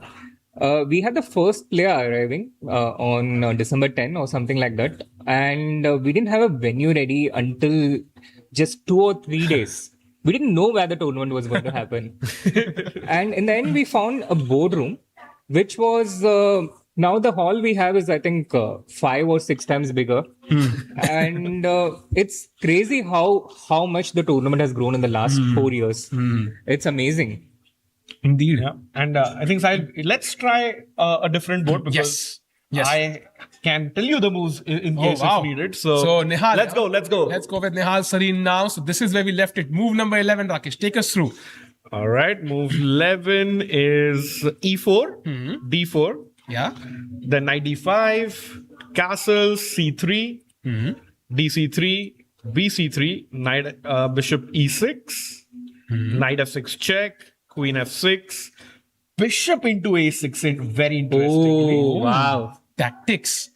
As you pointed out, Sri, very easy to work on, and Nihal has been working on it for the last 2 decades. Yeah. Yeah, absolutely. And almost since the time he's woken up. And maybe half of them with Srinath as well, because he was the coach of Nihal. Rook takes a6, queen d6. Wait, and does black have knight d4 here? Ooh, knight d4, cd4. And rook d6, pawn takes c5. What a fork. Wow, that is crazy tactics. And Nihal must have seen this in like 0.3 milliseconds maybe. that's why he's the bullet world champion. Indeed. Yeah, that's definitely why he went for bishop a6. He definitely saw this in advance. Yeah, cd4 and rook d6. What a tactic, man. What a tactic. So going back, Rakesh, after queen d6. Yeah, and we are at the live position. Wow. And the computer suggests bishop to c4, hitting black's rook as well as offering the queen trade. What do you make of this position, Shri? Very interesting, but also I think we don't have time exactly, for both the players. Nihal was way ahead initially, around 30 minutes. If he's maintained his time advantage, do you see chances for him here? Definitely. White is the one who is putting black under pressure, and I think that's really important. You need to create pressure before your opponent can make mistakes. And then it's a percentage thing. So he's a clear pawn up. Black has good, solid position. He has defensive chances, but white is definitely the one who is dictating things. And we have the times as well. 32 minutes for Firouzja and 52 minutes for Nihal. Yeah, so Nihal maintaining his time lead here. Of course, this bishop on g3 maybe right now not the most active piece, but it could be activated in the best way possible long term. So Nihal does have potential in his position right now. Firouzja, we've not seen him get up at all this game, Shri. I think in the first couple of rounds he was enjoying himself and feeling the vibe, but today, against his opponent Nihal Sareen, whom he did not have a great match against in the Bullet Chess Championship, he's been very focused. He understands this game is serious, and those old memories kind of calling back to him. Yeah, absolutely. And the nature of the position is such that he has one extra pawn with the white pieces. Black is defending it really well. He wants to take the a2 pawn. He has maximum pressure on it. Now white has 2 ways of going about it, right? He can try and defend that a2 pawn, try and hold on to it. But I don't think he'll be able to do it successfully for a very long time. But the other way of doing it is to give up that pawn at some point and try and exert pressure somewhere else. And that's where you mentioned the f6 pawn, the bishop being activated through that. And I think that plays a very important role in creating a new weakness. Agreed. I think that king side should be utilized. Right now, the live position is this one. So we have not seen bishop c4 just yet. It does attack the rook, forces the queen trade. So let's see what Firuza chooses. By the way, Rakesh and Sri, I think we've seen one result, like one win for each player each day. How many do you expect today? I think two results. Two results, yeah. In the remaining 3 games because Gukesh might draw. Yeah. I think I expect 2 results, and right now it's looking good in general for the Indian players. Yeah, and I feel like we have pressure in all the games except Gukesh's. Agreed. And meanwhile, I think let's jump to the Arjun game. Rakesh, if you can take us through the moves there, because we are right now on move number 15. And I think we did have b3 and knight a3 and queen b2 being played. Can you share the moves since then? Yeah, so queen b2, rook a c8. Arjun brought his rook a c1. Rook f d8 after that. Very logical. Rook d4. Oh, wow. Interesting. Wait, color just changed magically. Rook a4 or b4 is the idea, yeah? When you move the rook to the fourth line, the color changes, yeah? I think so. Rook d4 and yeah, idea is maybe rook a4, hit the queen and the knight. So Hans stops that with pawn to b5. And then rook c to d1. Interesting. Pawn to b4. Wow. Knight goes to the corner. 2 ponies on the H line. A line, sorry. Knight a4, knight b5. Gukesh had the same confusion. Yeah. Knight b5, yeah? Yeah, knight b5. Rook goes to d3. Wow. Whoa. Wow. And then?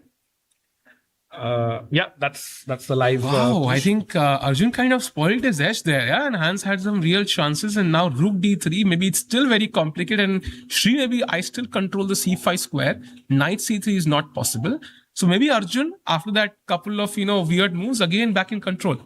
Yeah, but the position seems really nice for white, and it also shows how complex the position is, right? If they are trading inaccuracies over the period of, each move, it shows how complex the position is, especially strategically. From the pawn structure point of view, I love how much space white has. He has these nice pawns on e5. And in general, Arjun likes having space in the center and the king side. Black has more space on the queen side, but you can see how effectively white is blocking the advance of the c6 pawn. If the pawn moves forward, the d5 pawn falls, so he cannot do it. The c5 square is under control. So everything is under control from white's perspective. And he can work towards a break on the king side, a pawn break on the king side. Absolutely. So I think huge potential for Arjun Erigasi, and I definitely expect the result in this game, Rakesh, because these two players prefer wild chess, are good at opening preparation and always push till the very end. And both of them have shown signs in the first 2 rounds that they're ready for that first win. They're hungry for that first win. And I think a result incoming, one guy lags behind for the rest of the event and one guy just, kind of jumps forward.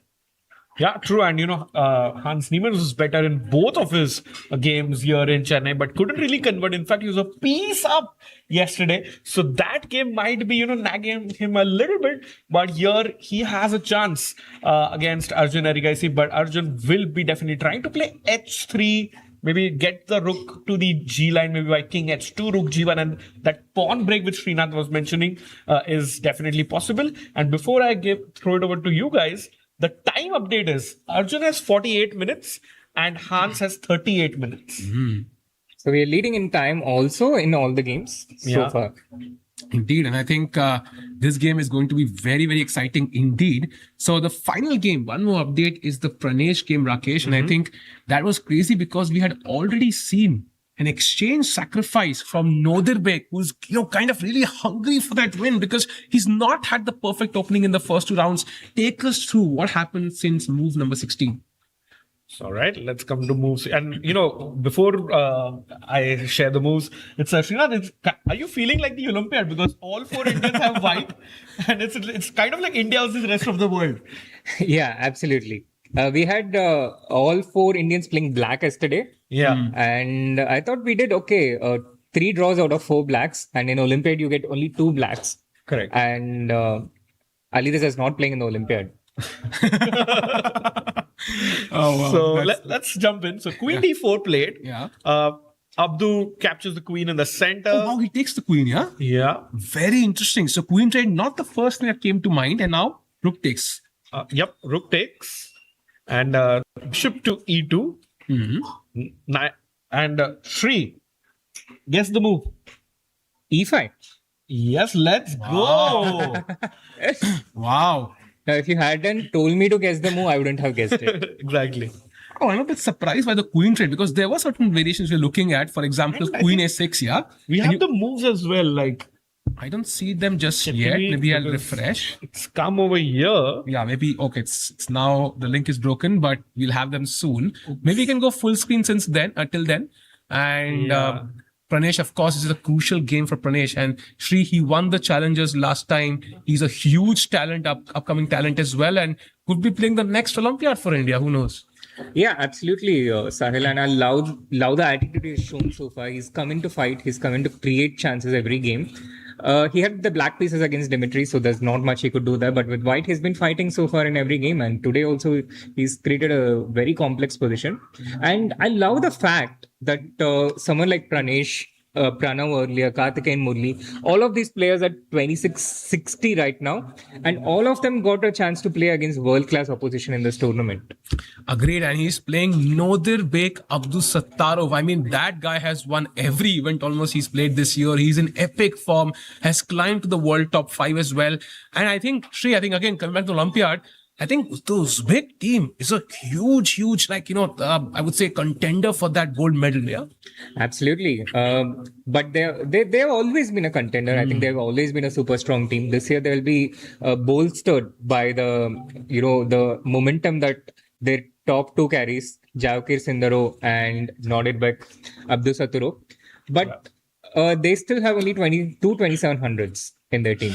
Wow. And even their fifth board, is winning a top level event. So I think that team is very strong and we have the moves as well. So that is great news. Kudos to that, our amazing team working behind the scenes, solving these problems. And meanwhile, I think this is the moment to check out this game. So we left it somewhere here, I think. Rook takes, bishop takes, e5 was the move. Yeah. Now bishop takes e4 was a mistake by Nodirbek. E takes f6, E takes f6, and this is where I think Pranesh had to find rook e d1, which is a very weird move because your rook is on the open file here.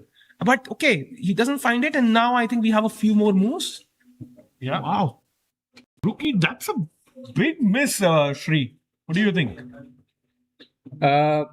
Let's go back to the full screen. Yeah. Yeah. And we have e takes f6, knight e4 was played instead, and that was a mistake. Bishop a2 check, king a1 only move. Now comes bishop e6, and technically there were repetitions possible, but knight takes f6 check, king f8. And what do you think? Oh, he is playing king b1 now. He is offering that repetition. Bishop a2, king a1, bishop e6, and king b1. Will we see a draw here? Wow. That was such a rapid turn of events. Even before I could process what happened, even before I could see what a big advantage Pranesh had, it's suddenly turned into something which could end quickly. But the position has to be more complex than that, right? Like for instance, what happens if Black plays the natural knight into c2? What if he gives a fork? Wow. And That's a good question. I am going to lose one of the rooks. So might as well go, with fire on my mind and play this move. Rook takes e6. And if you do take this rook, then rook takes d6. And pretty soon the rook is coming to the 7th rank. The bishop is ready to join from a3 as well as, this diagonal. And there could be an attack building up. And Nodirbek has to be very careful here, Rakesh. yeah, now you see the white pieces placed optimally. And let's say Black takes bishop into f4. Now he takes the pawn, the most natural thing. Do you take rook into e6 or do you do something like rook d7, be 2 pawns down, but hold create mating threats against Black's king? I love that, Shri. Rook d7. And if you're not careful, this bishop a3 might land in at some point and give you a check. And worst case, I can always chicken out with this amazing knight and rook combination with knight at 7 check, knight f6 with a draw. Yeah, and if rook c7, that's already winning. Yeah, so. that's exactly what I was trying to set up. King G8, Knight F6 check, King F8. You just take and take the knight.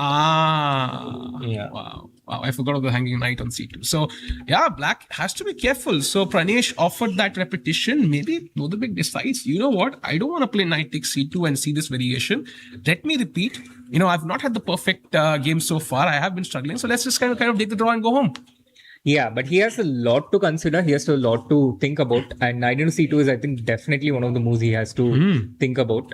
And of course, he can always go to bishop a2 check whenever he wants to. But I think he will want to try. He will want to see where it goes if he can feel safe about the consequences of knight into c2. Yeah. And we had two players with the edge when we last had all the moves, and now all the games dead even. I did not say equal. I said, it's far away from equal actually in practicality, but I think in general, the bar is right in the middle. So let's check out the game of Nihal Sareen now. Have there been updates? No updates actually. And Firuza is still thinking. No, but we can see a move, right? He has played Bishop C4 he has played. Yes, Bishop C4 on the board. And now Nihal Sareen is thinking about the queen trade. Okay, but I guess he doesn't really have much of a choice, right? He has to take, or is Rook FD1 a viable option? Yeah, maybe. But if I might as well damage your structure, Correct. I think. Exactly. So there's no clear benefit there. The Rook on D6, not. I thought he played that. Thankfully not. So Nihal is still thinking, and maybe which game shall we jump to? Shall we go to Gukesh and check out if this has something happening, Rakesh? Yeah, let's check in with the world champion. Here, before we panned off from this game, I really wanted to point out how black played this move h6. I mean, the Even Gukesh game, okay. which I felt was really instructive because when we had a similar endgame earlier, I automatically went h5, which really limits the ability for black to create a passed pawn. But now with the pawn on h6, he has a route to try and put pressure on the h4 pawn. The rook on a3 ensures that the king on h2 cannot advance forward, whilst black will aim to get the king to h7, g6, h5, Wow. and try and capture at least one of white's pawns. And if he can get to a situation where he can threaten the h4 pawn, he attack the a2 pawn, and ask white how is he defending, at least he manages to create some pressure and keeps the game going. And at one point, maybe he'll try to have 2 pawns against 1. Wow, that's a great plan. And to be honest, Rakesh, I just don't see a defense because if the king comes up here, how are you defending this pawn? I think the a2 pawn is about to fall, is my guess. I think one pawn is about to fall and you give up the a2 pawn, but keep those 2 pawns on the right side of the board. And Gukesh might be, thinking of that. And we don't need to switch, but just a quick update to everyone that Pranesh and Abdu are repeating. Ooh, but let's switch because we would love to see the final moments of this game. King b1, check and repeat. King b1, check and repeat. We have it. Oh, wow. Wait. I think so. Pranesh has written his move. Yeah. And he's going to the arbiter. No, wait. No, he'll call the arbiter now. He's of course having that one last thing because, and Shri, I want to ask you this. Is there some psychological difference, like both the players trying to avoid, being the one to call the arbiter? Like, okay, I want the draw more than you. Most times no, but sometimes there is. And sometimes I've seen people repeating 5 times, 6 times. They'll be like, you claim the draw, you claim the draw. I have seen it happen when people really dislike each other and they don't want to make the draw. Yeah, I've seen that too. And a few and there's There a draw. is. The first Well is done. done. For today, it is, I think, a pretty exciting game that we saw by Pranesh there. He had opportunities to even put the pressure and exchange sacrifice as well from Nodabek. Overall, a well-fought game that ended in equality, Shri. Yeah, a very, very interesting game. I loved the rook into c4 sacrifice. I loved how Pranesh had some complex chances and a very, very interesting but short draw. Agreed. And this game is going to take opening theory forward, Rakesh, with that exchange sacrifice of both For the players. sure. And a fun fact for both these players playing here, Pranesh and Abdu Sadra, is both of them are accompanied by their brothers, which is rare. Oh, that's a beautiful fact. Yeah, that's a lovely fact. Yeah, always good to have family by your side. And meanwhile, I think we're going to quickly jump to the game of Arjun against Hans. I think we last saw it, somewhere around here, right? Rook d3 was played. Yeah. And Hans, to his credit, finds the best move. And look at that c3 square now. The knight about to hop in. And that's why Arjun instantly grabs that pawn. And now Hans again plays the best move, pawn to c5. The bishop has to come back. Has 2 options available, e3 or f2. Which one appeals to you, Shri? Bishop To E3 me- played. Okay. Arjun answers it, yeah? For Quickly. his coach, former Yeah. coach. Yeah. Look at answers, ready to play already. He almost played that move, right? I mean, he's in a hurry, kind of, I think. And c4 is the move, I think. He's about to push the pawn further and attack the rook again. And speaking of fun facts, both of these players are left-handed. How rare is that at the top level? Oh, that's an interesting fact. Hans is left-handed. I didn't know that. Yeah, I mean, Wow. and speaking of left-handed, fun fact: Dimitri Andregan and Srinath share this thing as well, where they play with the left hand but write their moves with the right hand straight. That's very efficient, That's very efficient. Oh, very interesting. So I think maybe, is it because sometimes you feel like with the black pieces you can play quickly, like because the clock is here, with the white pieces you can, like, you have options of being flexible both ways. Sorry, Like sometimes when you're playing with the white pieces, the clock is on the other side, right? You have to move your hand all the way, miles away. Yeah. So this way your options of playing on both sides. Yeah, it works. Yeah, true. And we saw Shri was speaking about players repeating a lot of times, and shout out to Grandmaster Sahaj who's in the chat telling us Abhijit Gupta and Parimarjan Negi, two of India's strong grandmasters, offered draw, like repeated 10 times in the final round of the 2011 Indian National Championship. Wow, so that is crazy. And meanwhile, Hans Niemann about to play his move pawn to c4. He's 7 minutes behind on the clock. Not a huge difference, but he must keep in mind there is no extra time coming in on the 40th move. So time pressure could be a real possibility in this complicated game. c4 Shri, let's say, happens on the board, which is about to play. What moves calls out to you naturally here in this position? First thing you consider is trading the rooks, rook into d8. I think that's the most natural one. Takes everything, and now you take the pawn. But yeah, I think b into c4. Oh, there's queen d1 check, and this is The the knight problem. is gone. I mean, You can even take the pawn now, and suddenly Queen a4 is a big threat after this. Yeah. After bishop c4. this is a bit awkward. Yeah, my knight has no squares. Like, where am I moving the knight actually? I feel. You can go to c5, yeah. Yeah, But then the knight comes to c3, Uh-oh. or first defend the pawn with a5, and then come in with all your pieces. So this is clearly what Hans is aiming for, and he managed to do it by sacrificing a pawn, which was not an easy decision to make. It definitely didn't occur to me. I thought White had everything under control. White was, not letting any of Black's pawns advance, but he managed to create it by force, and White clearly has something better than in that case against c4. agreed. And I think there's this crazy move actually. Your rook is attacked, and you can just completely ignore it and play this fabulous move, bishop to d5. And if you pick up this rook, then there is this intermediate check. And of course, I will pick up this rook as well. And luckily, everything is defended here. So bishop d5 seems to be the try for Arjun. He has to find it, Rakesh, if c4 occurs on the board. Yeah, and I think with Hans's moves in the last couple of chances, he is probably going to play c4. And I hope Arjun has seen bishop d5. I guess Hans was intending c4, but when he was about to make the move, he probably just saw bishop d5, and which is why he started pausing and looking for other options right now. Or where exactly does the line after bishop d5 go? And that's a very uncomfortable situation to be in, right? You have this entire plan ready for the next 5 moves. You see, wait, I didn't see that move. And suddenly you start questioning everything. And you'll spend like 10, 15 minutes in this particular move. And then you're under time pressure as well. And there's a feedback loop between pressure building up, and Hans could be under pressure. So he has to play this move quickly. That is the best move. His plan is correct, even though Arjun does have a retort there. Yeah, absolutely. He has to go for it. And I think the position after c4, bishop d5 is also very interesting. It doesn't end that. Black can take, everything gets traded on. Okay. C3. Insert c3. Wow, and the game just goes on. There's a protected pass pawn on the 3rd rank, Rakesh. I mean, it's definitely a 3-0 position so far. For sure, queen c2 hitting the pawn on f5, the golden pawn. And if black defends with g6, there's even more weaknesses now in black's camp. Can you just go in with rook d7, or do you have to be careful that black can do knight a3? Oh, okay. This is getting uncomfortable, and we can see the beautiful hall there again. And there's also people coming in, seeing their stars in action.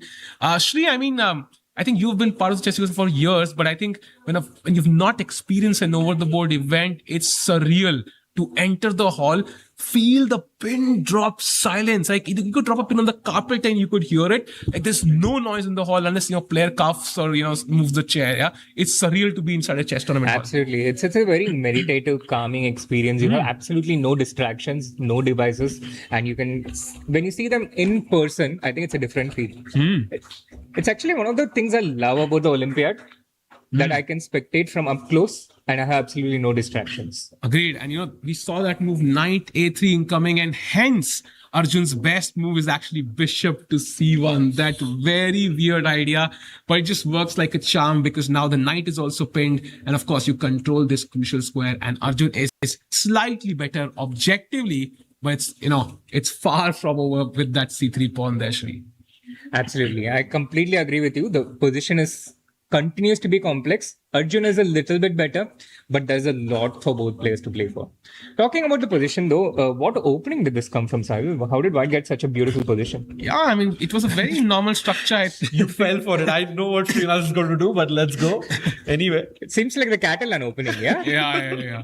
And now I think after all these, tacky moves, we have c5 on the board, bishop e3 was played, and this is where we're waiting for the next move to come in. And meanwhile, I think quickly jumping to the Gukesh board for a second, king g2, and I do see that the king has been played to g6, and I also see the king is on g3, so f3, rook has gone to a7, and now king to g3. So maybe Gukesh kind of out of muddy waters now.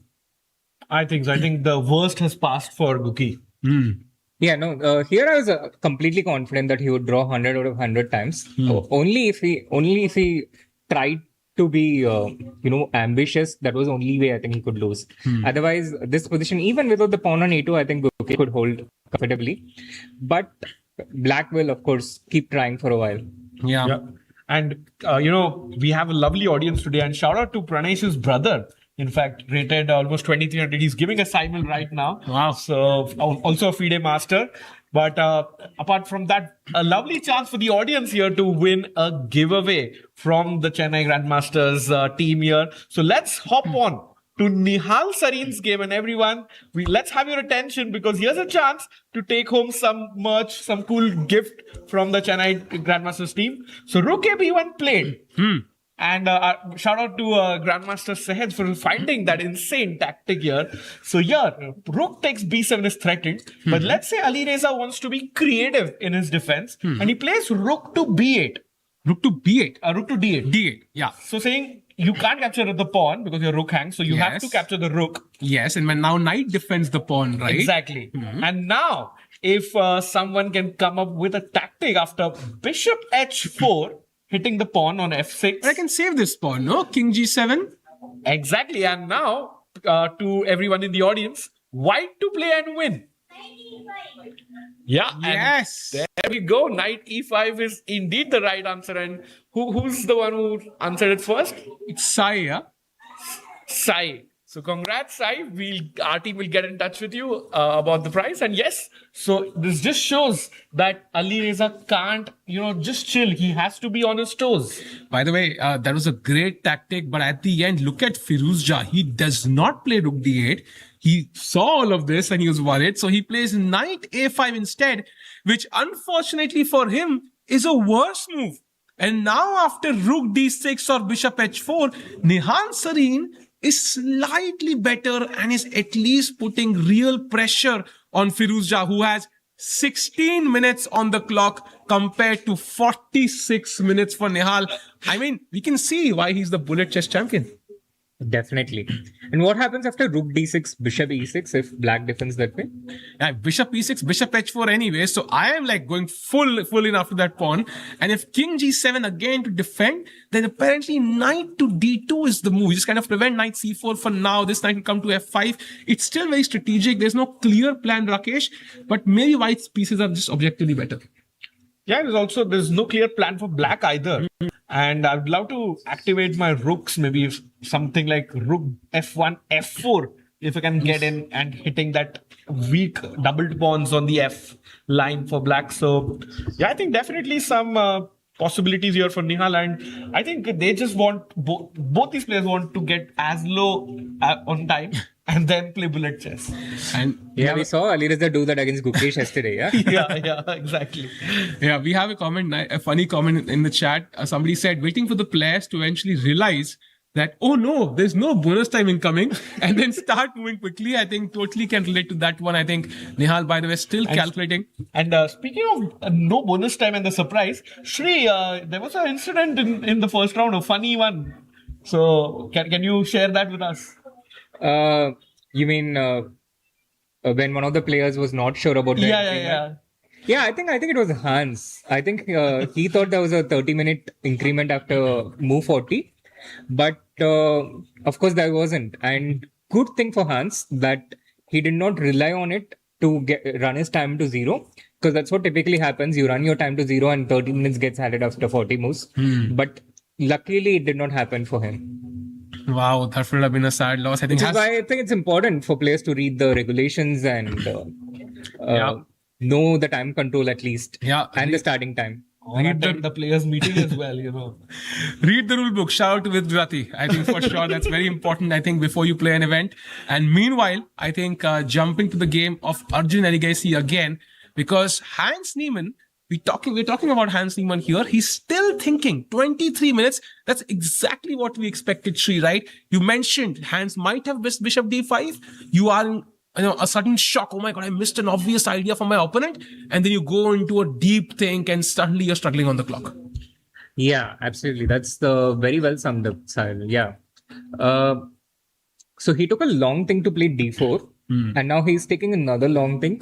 And meanwhile, Arjun is the one who is exerting pressure. And that's what pressure does to you. You get a good position, you exert pressure. And that's what induces your opponent to make mistakes, the kind of problems that you're solving under limited time. But on the other hand, good thing for Hans, he still has a complex position. He still has chances to fight back. So it's not like he missed something that immediately ends the game. Yeah, and checking with the cloud analysis here, 0.7 advantage for Arjun here, and Hans has to come up with C4 or he might be in some trouble. Yeah, credit to the opening. Exactly. And if let's say you play a random move here, pawn to h6, you can see already the only counterplay black has is that pawn reaching c3. Somehow, if black doesn't go for it, then white basically controls the position. He will take on d8, maybe pick up the c5 pawn, get the queen to d2, and it's going to be very, very difficult for Hans to create any counterplay whatsoever. And if he takes the rook, that was the question, right? Checks, captures, threats. There's this, usually you would expect to take with the rook here. The rook file is open. But here, because black has c4, you can take with the pawn actually, completely stop c4, and then heavily press on c5. And this is just a +1 advantage for Arjun. Yeah, he's just a clear pawn up here, right? And he has also easy access to the c5 pawn due to the semi-open file on the c file. Yeah. As we have action on the board, there's also some action at the back of the fan zone as we see Pranesh, his brother, is also here, and Pranesh also giving some autographs to people. And Sahil, if your friends are in Chennai, do invite them here, because there is a chance for everyone to get a photo or an autograph with their favorite chess players, and you can buy tickets on the district app. Joke is on you, Rakesh. I have no friends. But if anybody is watching, do come to Chennai. I think you get a chance to see the top players of the world. When would you see Gukesh, Nodir, Arjun, Nihal, Andrekin, like Firuzja, Hans, Pranesh, you're not going to see this lineup ever. So I think might will come to Chennai. If you live in some other part of the world, you are a chess fan, could be a great opportunity to fly down to Chennai and experience the event, IRL in real action. Yeah, and we also have simultaneous displays planned.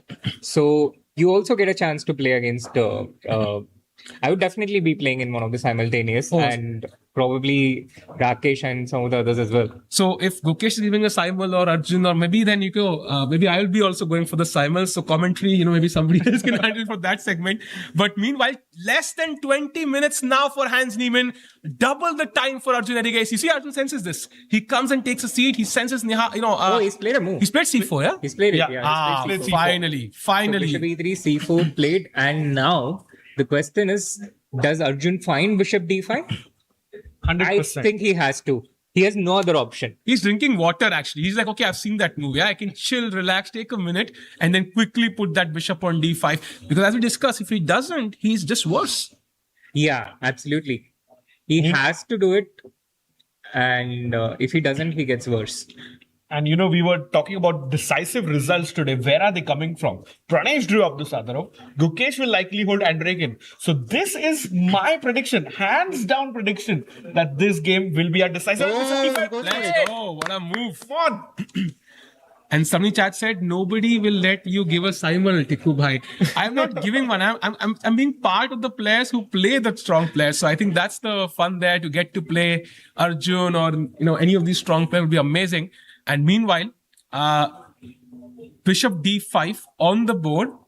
So what will Hans Niemann do now? I just don't see any other move, apart from capturing the bishop. Yeah, and if White is willingly trading his Catalan bishop, that means it's definitely something much more important, and something our producer will be very happy to know, that the Catalan course is on sale like many other courses on Chessable. So do get that out. And Shri, can you tell us more about your course and plug in a little bit?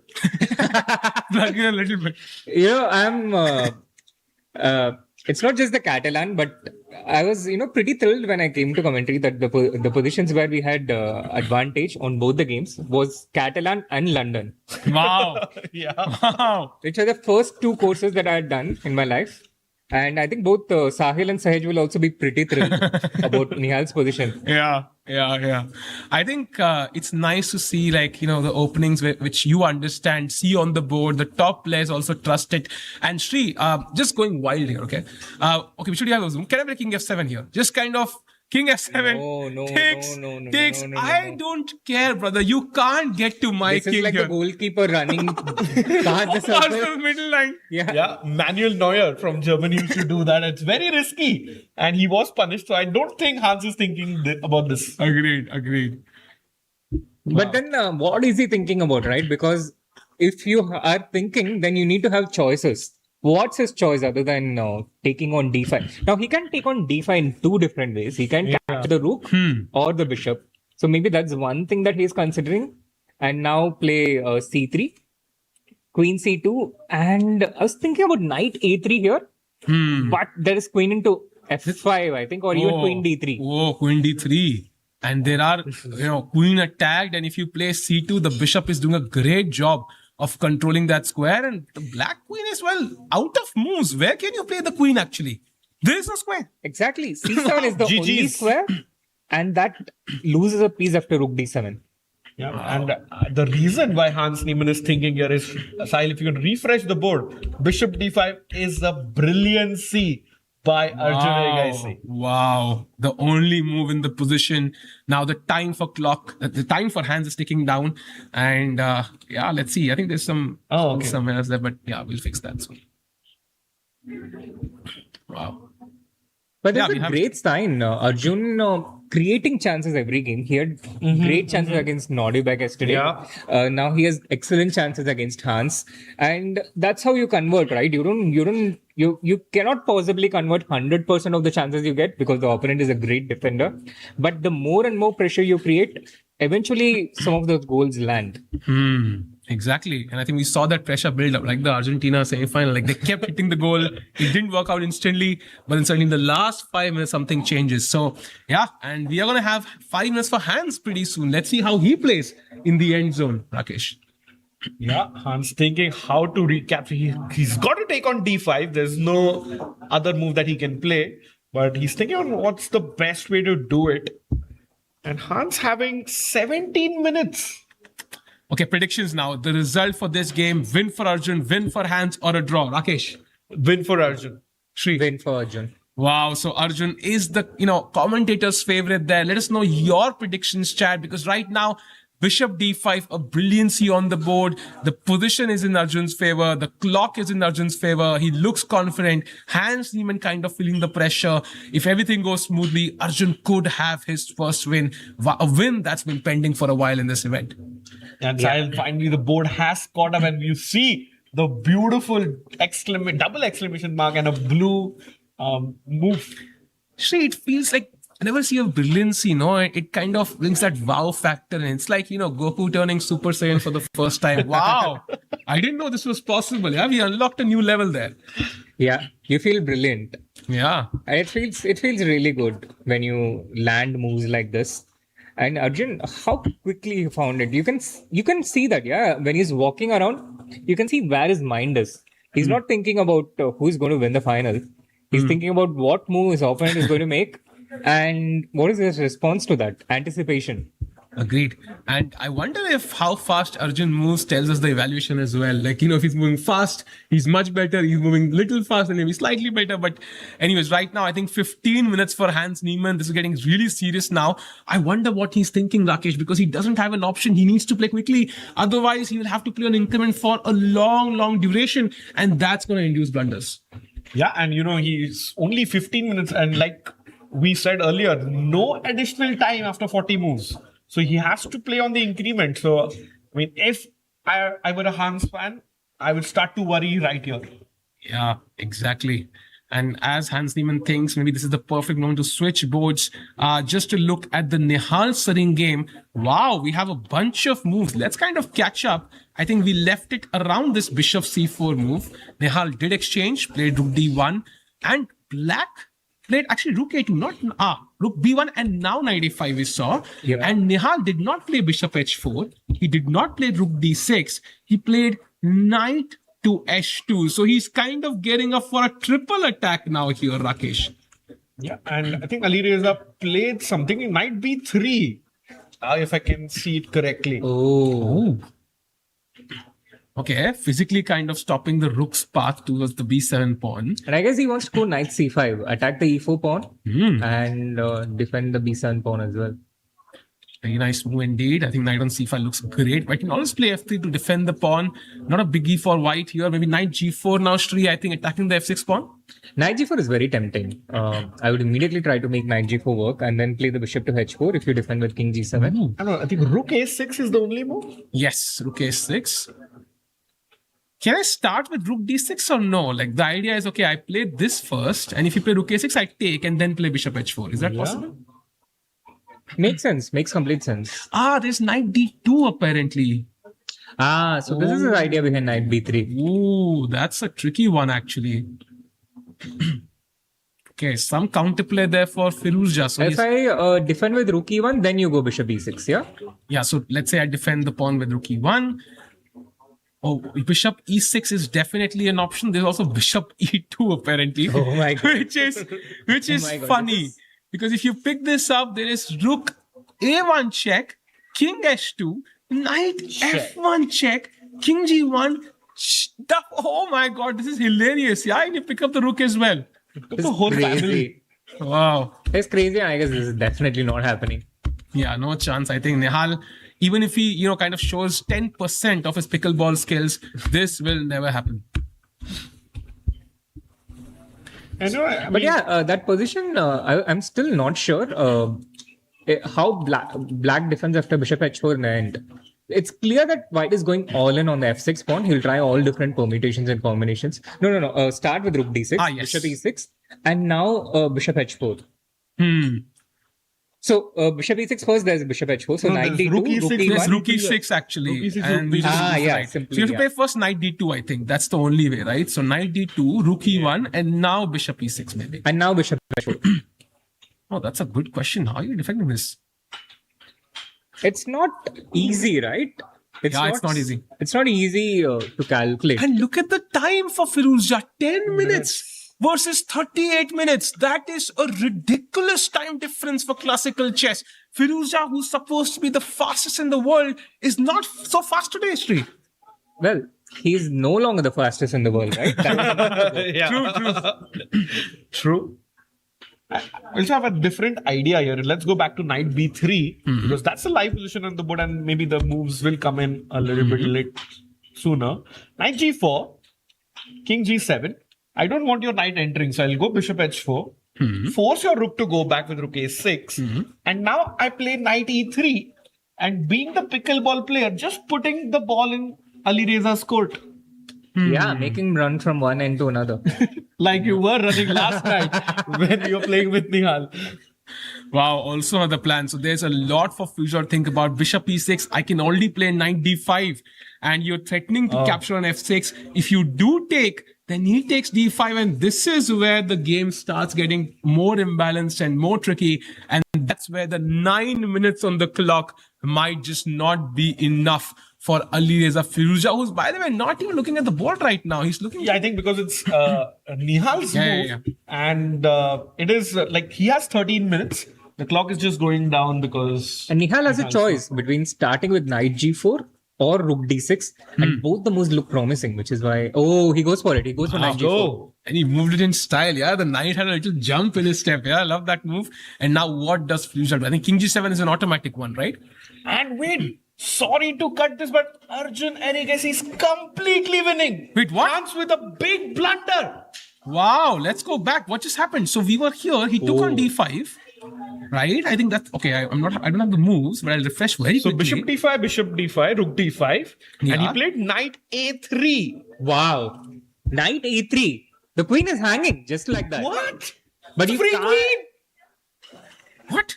you can't capture the queen. Or can you? Oh, rook Take d1, king f2, and c3. Oh my god, the queen is also trapped. That's a crazy tactic, actually. Yeah, you think the queen is trapped, but you just slide down the queen to c1. Take. I have never voluntarily put my queen in front of my opponent's rook. This is the first. I feel we are doing this. Because your queen is already captured by the No, opponent. because I usually don't know I have blind my queen. This is if I know it's hanging. But Shri, how easy it is? Break this down for us. Why is it plus 2.5 for Arjun? I think the secret is in the end position after the inevitable. Let's say rook into a5, rook Yeah. into d1, king f, and now queen c1 is the only move for the queen, so you Yeah. have to play it. Yeah. Black captures back, and then at the end of it, white has a clear pawn up. The c pawn is under control, and the knight on a3, as brilliant as it looked, it doesn't have a scope. It doesn't have any place to go to from there. So white is a pawn up. He's going to pick up another pawn on a7, and the c pawn is firmly under control. And I guess that's the reason why it's +2, because you're 2 pawns up, and that's how the numbers work. Yeah, that's mathematics, I think. Thank you to Einstein. And also, by the way, once you do play e4, I'll bring the king, pick up that pawn, and white will have his own pawn mass moving forward, Rakesh. So I think it's not just that I'm holding your pawn, I'm a pawn up, also that I have actual attacking play. And this is going to be very tough for Hans Niemann. I think Arjun in the driver's seat right now, huge chance here to win this game. Massive chance. And also, at least join Firouzja at 2 points a year after 3 rounds. But on a scale of 1 to 10, Srinath and Sahil, what's the number that Arjun missed this move knight or was not expecting knight a3? I think 10 out of 10 he was not expecting knight a3. Wow. So Arjun luckily has enough time. Yeah. This is the advantage of managing your clock. Every shock you can handle well. You can calm down. You can take a 10-minute think and not be stressed. That's the advantage of managing your clock well. Arjun benefiting from it right now. And also luckily for him, he does have an escape there. A very good escape. So Hans, worse, maybe not like objectively lost, but really on the cusp of falling below that, 2 evaluation, which is objectively winning. So Arjun might take a while here. Arjun about to play, I think. He just moved, Again, leaned a little forward. You need to have choices, right? For you to think, you need to have choices. And what choice does white have here? You have to take the queen, right? Zero, zilch. I'm thinking, can I play Queen D4 if you're going about choices here? Yeah, but then the c pawn, you're not controlling it, right? It's a decent move actually. Wow, I'm surprised. I can play decent moves. But, I'm surprised too. yeah, it's possible. Yeah, and if you let's go deeper, takes. But the c pawn becomes stronger. Shri, I do agree with you there. I think c3. I don't want to enter these complications. This is a bit Yeah, more. and after bishop c1, you have the exact same position, but the rook on a5 instead of d5 is actually an upgrade. Yeah. So I think regardless, we're gonna get the pawn on c3, and that will be Hans' last hope of holding this game. So if you somehow control that pawn, Rakesh, in the best way possible, bring the king to the center, then I think this is with curtains for Hans Niemann in this game. This looks like the decisive result we were talking about, and Arjun, I think I say, in the driver's seat. And if there is one tournament that he would really like to win, is this tournament, the Quantbox Chennai GM, because he is also sponsored by Quantbox themselves. Indeed. So Arjun in almost a winning position. Just one look at the Gukesh game briefly. I'm surprised they're still playing actually. A bunch of moves played. So where we left it, I think the king moved forward. Okay, a bunch of random moves, checks, king g4, checks. I think we're very close to a draw here, Shri. Yeah, definitely. I think there's not a lot to play for. But I guess Andre Kinwin just wants to come game time as well. He played for Badley and Hover yesterday. Yeah. True. And he has 15 minutes, by the way, more than sufficient here to hold this draw. He would do it 15 seconds likely as well. And of course, you want to play king f4, but the g7 pawn hangs. So once you play g6 or g5, the king drops back to g3 and the king defends these two pawns. Rook defends this, and there is simply no target for black. Yeah. The only way black can try is probably by just sacrificing the g7 pawn. Let's say do some king f4, give up the pawn, and try and capture rook into g7, f5, and try and capture one of white's pawns. True. And if I go rook g2, then suddenly king f3, and at least I have a passed pawn to talk about, right? Exactly. That makes a lot of sense. And I think he might go for it actually, because otherwise he might as well just offer a draw and the game ends. Yeah. So interesting position, but maybe I think the result is quite predictable, at least compared to the other games. And by the way, super crucial game. We have to jump to the Nihal Sareen game now very quickly because the knight is kind of getting closer and closer to the black king. Knight g4, rook a6, knight a6 check first. Now comes king to h8 and bishop to h4. And you know what? Knight c5 also played by Firouzja on the screen. I am just tempting this rook here, brother. Rook a1. Come take me. Come take the rook.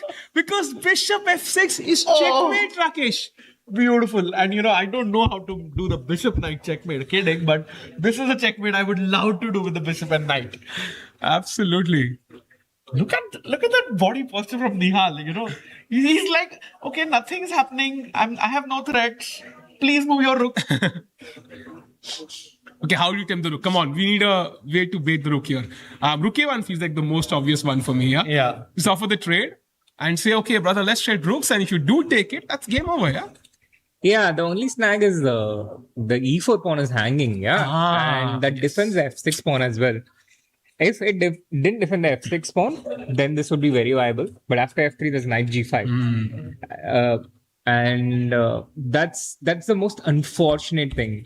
Nihal's about to make a move. He has his hand on the forehead. He thinks his second checks for the last time.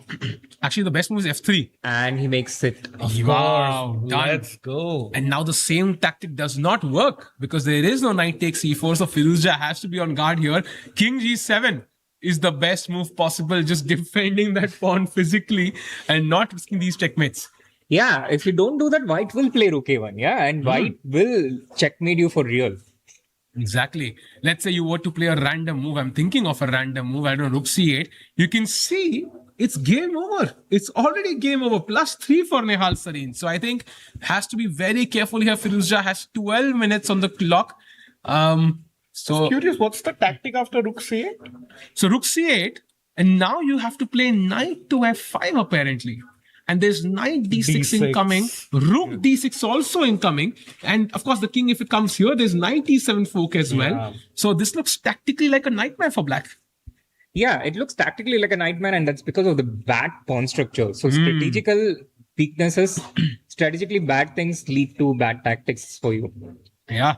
So let's see what happens. This is the live position f3, a brilliant move by white here, keeping it solid. This pawn chain is absolutely connected. Pawns look beautiful. They do a great job, and you don't have to, put a rook just for defending a pawn on a6, right? So, I mean, imagine those pawn was here, yeah?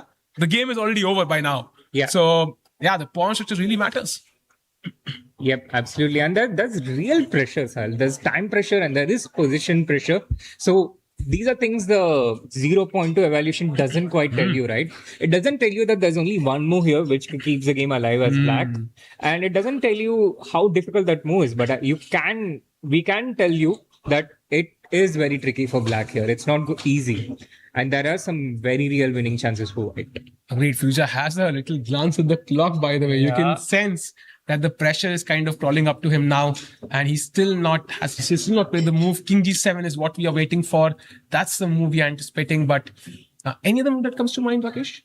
Thinking G7 should be possible, and apart from the points that Sri mentioned, there's also the psychological factor.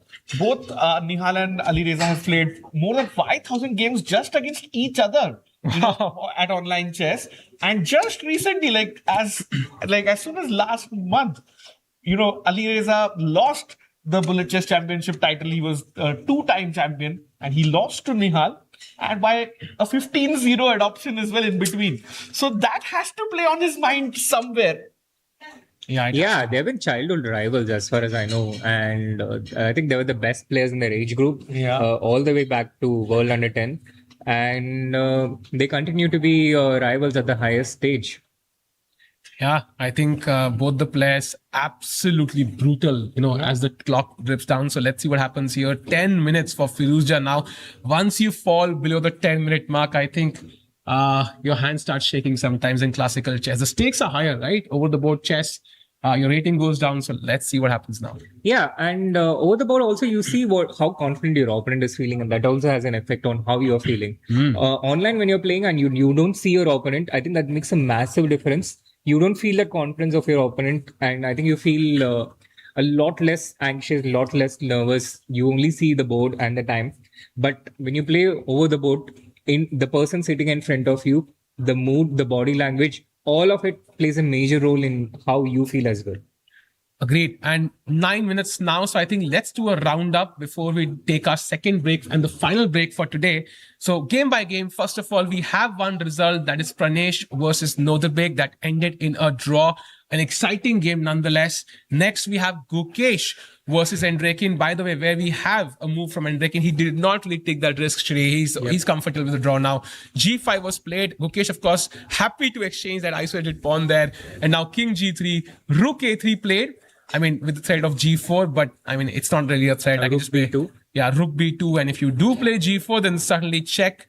King goes back and I pick up this pawn, and it is just moments away from a draw. Right. So this is going to be a draw. That's the second game. Finally, Arjun Erigaisi. I think this is the live position going back. He's still thinking after Rook D5. He's not grabbed the queen yet. I think he's doing the right thing. He saw a surprising move by his opponent. He's pausing, he's calculating and making sure he's not missing a single detail. Yeah. Very, very smart play by Arjun. Yep. Rakesh bhai, what do you say? Arjun about to win? Arjun about to win for sure. And, we'll take a very short break and come back where we can get the handshakes of that game. And also the Nihal and Ali Reza game is heating up. So let's head into our second and last break, and we'll be back very soon.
And we are back after that short break. And yes, we have another result. Welcome back, said by. We have another result, and that is the world champion Gukesh Tomaraju drawing his game against Dimitri and Rekin. So 2 results, both draws. Maybe again we have the same pattern being followed. Yeah, 1 win per day. Absolutely, and I think Gukesh will not be happy with that result, especially considering the fact, that there was a simplification that led straight into the end game, and with white, it's never ideal. But Arjun, on the other hand, you can see him on the screen. I think he's on the verge of being winning, or is he already winning? I see those pawns, on E5, F5, and F4 and G4, and I think this is just a beautiful position. Wow. There it is. We see the bar. I think, how many pawns is that? That's like 255 pawns there, if my math is correct. But I want to go back for a second around here. This is where Bishop D5 was played, and Hans played this incredible, move knight A3. Objectively a mistake, but practically had a bunch of venom there. But Rook takes a best move by Arjun. He plays Rook D1, King F2, and C3. What a move, yeah. Queen C1 is the only move. Arjun, of course, finds it. Takes. Hans gets the queen back. But the problem is now, the Rook is very active. I'm threatening this pawn. These pawns are an absolute menace for black. And of course, the C3 pawn well contained right now, thanks to the bishop on C1. And the knight on A3, well, looks quite active, but it's just like a superfluous piece, as you mentioned. Now, Rook C7 played, and look at this, only move E4. Wow. Only move E4, and Arjun finds it to his credit. Beautiful move there. Yeah, now knight C2, another mistake now by Hans Niemann. He picks up the F5 pawn, knight D4, and now pawn to G4. Wow, bishop H4, king E3, and now Arjun moving towards the E4 square. Now rook to D7 played. And this is, I think, the life position, if I'm not mistaken. I think we have a couple of more moves after this. Yes. I think we have a slight inaccuracy by the Indian number 1. He has pushed E6 in this position, which was a slight mistake here. And now black, Hans has capitalized on this opportunity and has played knight C2 check, equalizing matters. Wow, I think King E4, yeah, was the best move, kind of. Exactly, King E4, and if you played Knight C2, I'm guessing you could go Rook D5 and just block the Rook's view from accessing the first rank. But after E6, Knight C2, I think it's still fine. It still should be winning, but this might give some counterplay to Hans. So let's maybe do a little bit of a deep dive here. Yeah. Can we go King E4? Yeah, that's the question in my mind, right? Rook D4 check, and be very careful now, because, if King to E5, Bishop F6 is a brutal checkmate and a turnaround. Wow. So let's not go there. And King to F3, and now Rook D3 check. And I think white is winning, but it got a little bit complicated, right? I'm not so sure if this is still complicated. It would be complicated for me if black had gone Rook D1, tried to bother that bishop on C1 in some way. But I'm guessing there is some tactical... I think Rook D1, there's just Rook A7, because if you take on C1, I have Rook A8. Checkmate. Yep, back rank checkmate, indeed. Wow, and if H6, there is apparently G5. And you're threatening some Rook A8 check and G6 mate. So it's still like a nightmare position for Hans Niemann, but he's still thinking. Now Arjun facing that knight C2 check, trying to figure out the best square for his king. He has like 3 squares, King E4, King F3, and King E2. And that's an important choice.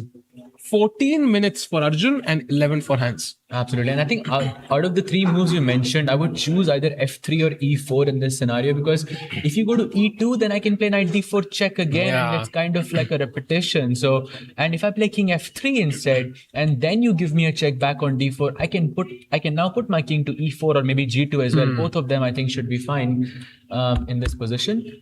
Agreed. And Hans Niemann, look at him right now. He knows he's really struggling, because keep in mind, these pawns are so strong, 2 squares away from queening. Of course, the bishop right now holds in a position together, but I can also play G5, block the bishop completely in my half, and then these pawns are unstoppable. So I think Hans Niemann could be about to, he's moments away from suffering his first loss of the event. He played 2 spectacular games, but if he loses this could be all downhill from here. Absolutely. And you can see from the body language of Hans Niemann, he is not happy with how this game is progressing.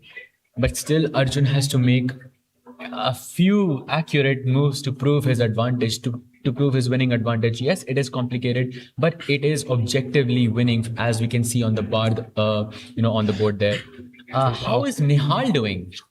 Before we go to Nihal, I just want to know India number 1, Arjun. If he wins this, that's an important win moving towards the 2800 mark. The ratings also matter as Wow. it'll be interesting to see if he can do that. Now going to Nihal very quickly, and we saw how complicated this game was. By the way, I think we're going to quickly refresh and try to move back a few moves, because I think there was this moment when the king was stuck on h8 and we were calculating these bishop knight checkmates with knight on h6 and bishop on f6. But the Firuzja king seems to have stepped out into the open. This is where f3 was a brilliant move, and king g7 was the only move for black. Black finds it, check. King g6, the only move, moves forward. Now bishop f2 attacking the knight. Knight comes to a4, threatening a fork here. So bishop e1 defends the pawn. b5, rook d6, takes. Rook d8. Maybe Firuza is out, kind of improved his position, but 3 minutes on the clock. Some pressure, maybe. I think there are two options in this position. There is knight takes c4 and then there is knight f5. And this is more about, do you want to simplify or do you want to keep your knight on f5? Because, one of the goats of chess once said that give me a knight on f5 and I will give you a winning position. The knight is on f5 in this scenario. However, I like knight c4 more because then the pawn on c4 becomes a potential target. I can play rook b4, I can take on a4, I can take on c4. And I do have an extra pawn, and it is 5 versus 4, which it should be difficult to save this. I agree. I don't know how this is plus 0.1, because at the end these are double pawns as well.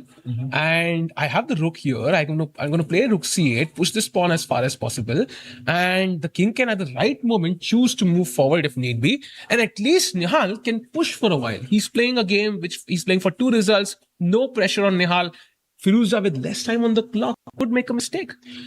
I feel this position is equal, the one in the endgame, the rook endgame, because Nihal's pawn is on f3 and not on f2. Because black can play rook c2 check, and the king will go to g3 or, on g1 to defend the pawn on g2. And now that king is more or less stuck. Had the pawn been on f2, then you could sort of, go from f3, e3, and you could reach the c pawn, whenever needed. So once again, golden pawn is the culprit.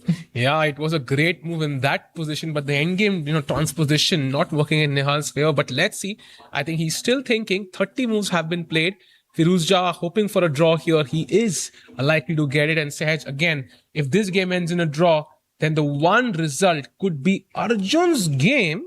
But we still don't have a move in that position. We can go to that camera as well. I believe we have gone for king f3. I think he has played king yes, f3 I in see this it on the position. camera though. And after king f3, I believe Hans is still thinking. He has 10 minutes to figure out the best defense in the position. And the best defense is rook to d1, actually. And after rook d1, there is an even more interesting move. You just completely ignore the bishop on c1 and you play g5. Yeah, that's the move I've been waiting for, because you completely trap the bishop in this half and then these pawns become absolute beasts. Like imagine rook d1, g5, and then suddenly these pawns are running. These pawns are just going forward and we get a new queen soon. Absolutely. And if you go rook takes c1, I mean, you can play e7 as well, but I think rook a7, and you can just pretend that the bishop on h4 just does not exist in the position, yeah? You don't even have to take it. Yeah. You can just leave it there. And it's just a checkmating threat very soon. And how do you even defend this? Because if you play h6, I play g6. You play g6, I play f6. No, h6, rook a8 check first. Oh, and that's beauty. a pawn checkmate in the position. Okay, that should give you 1.5 points in this league. For sure.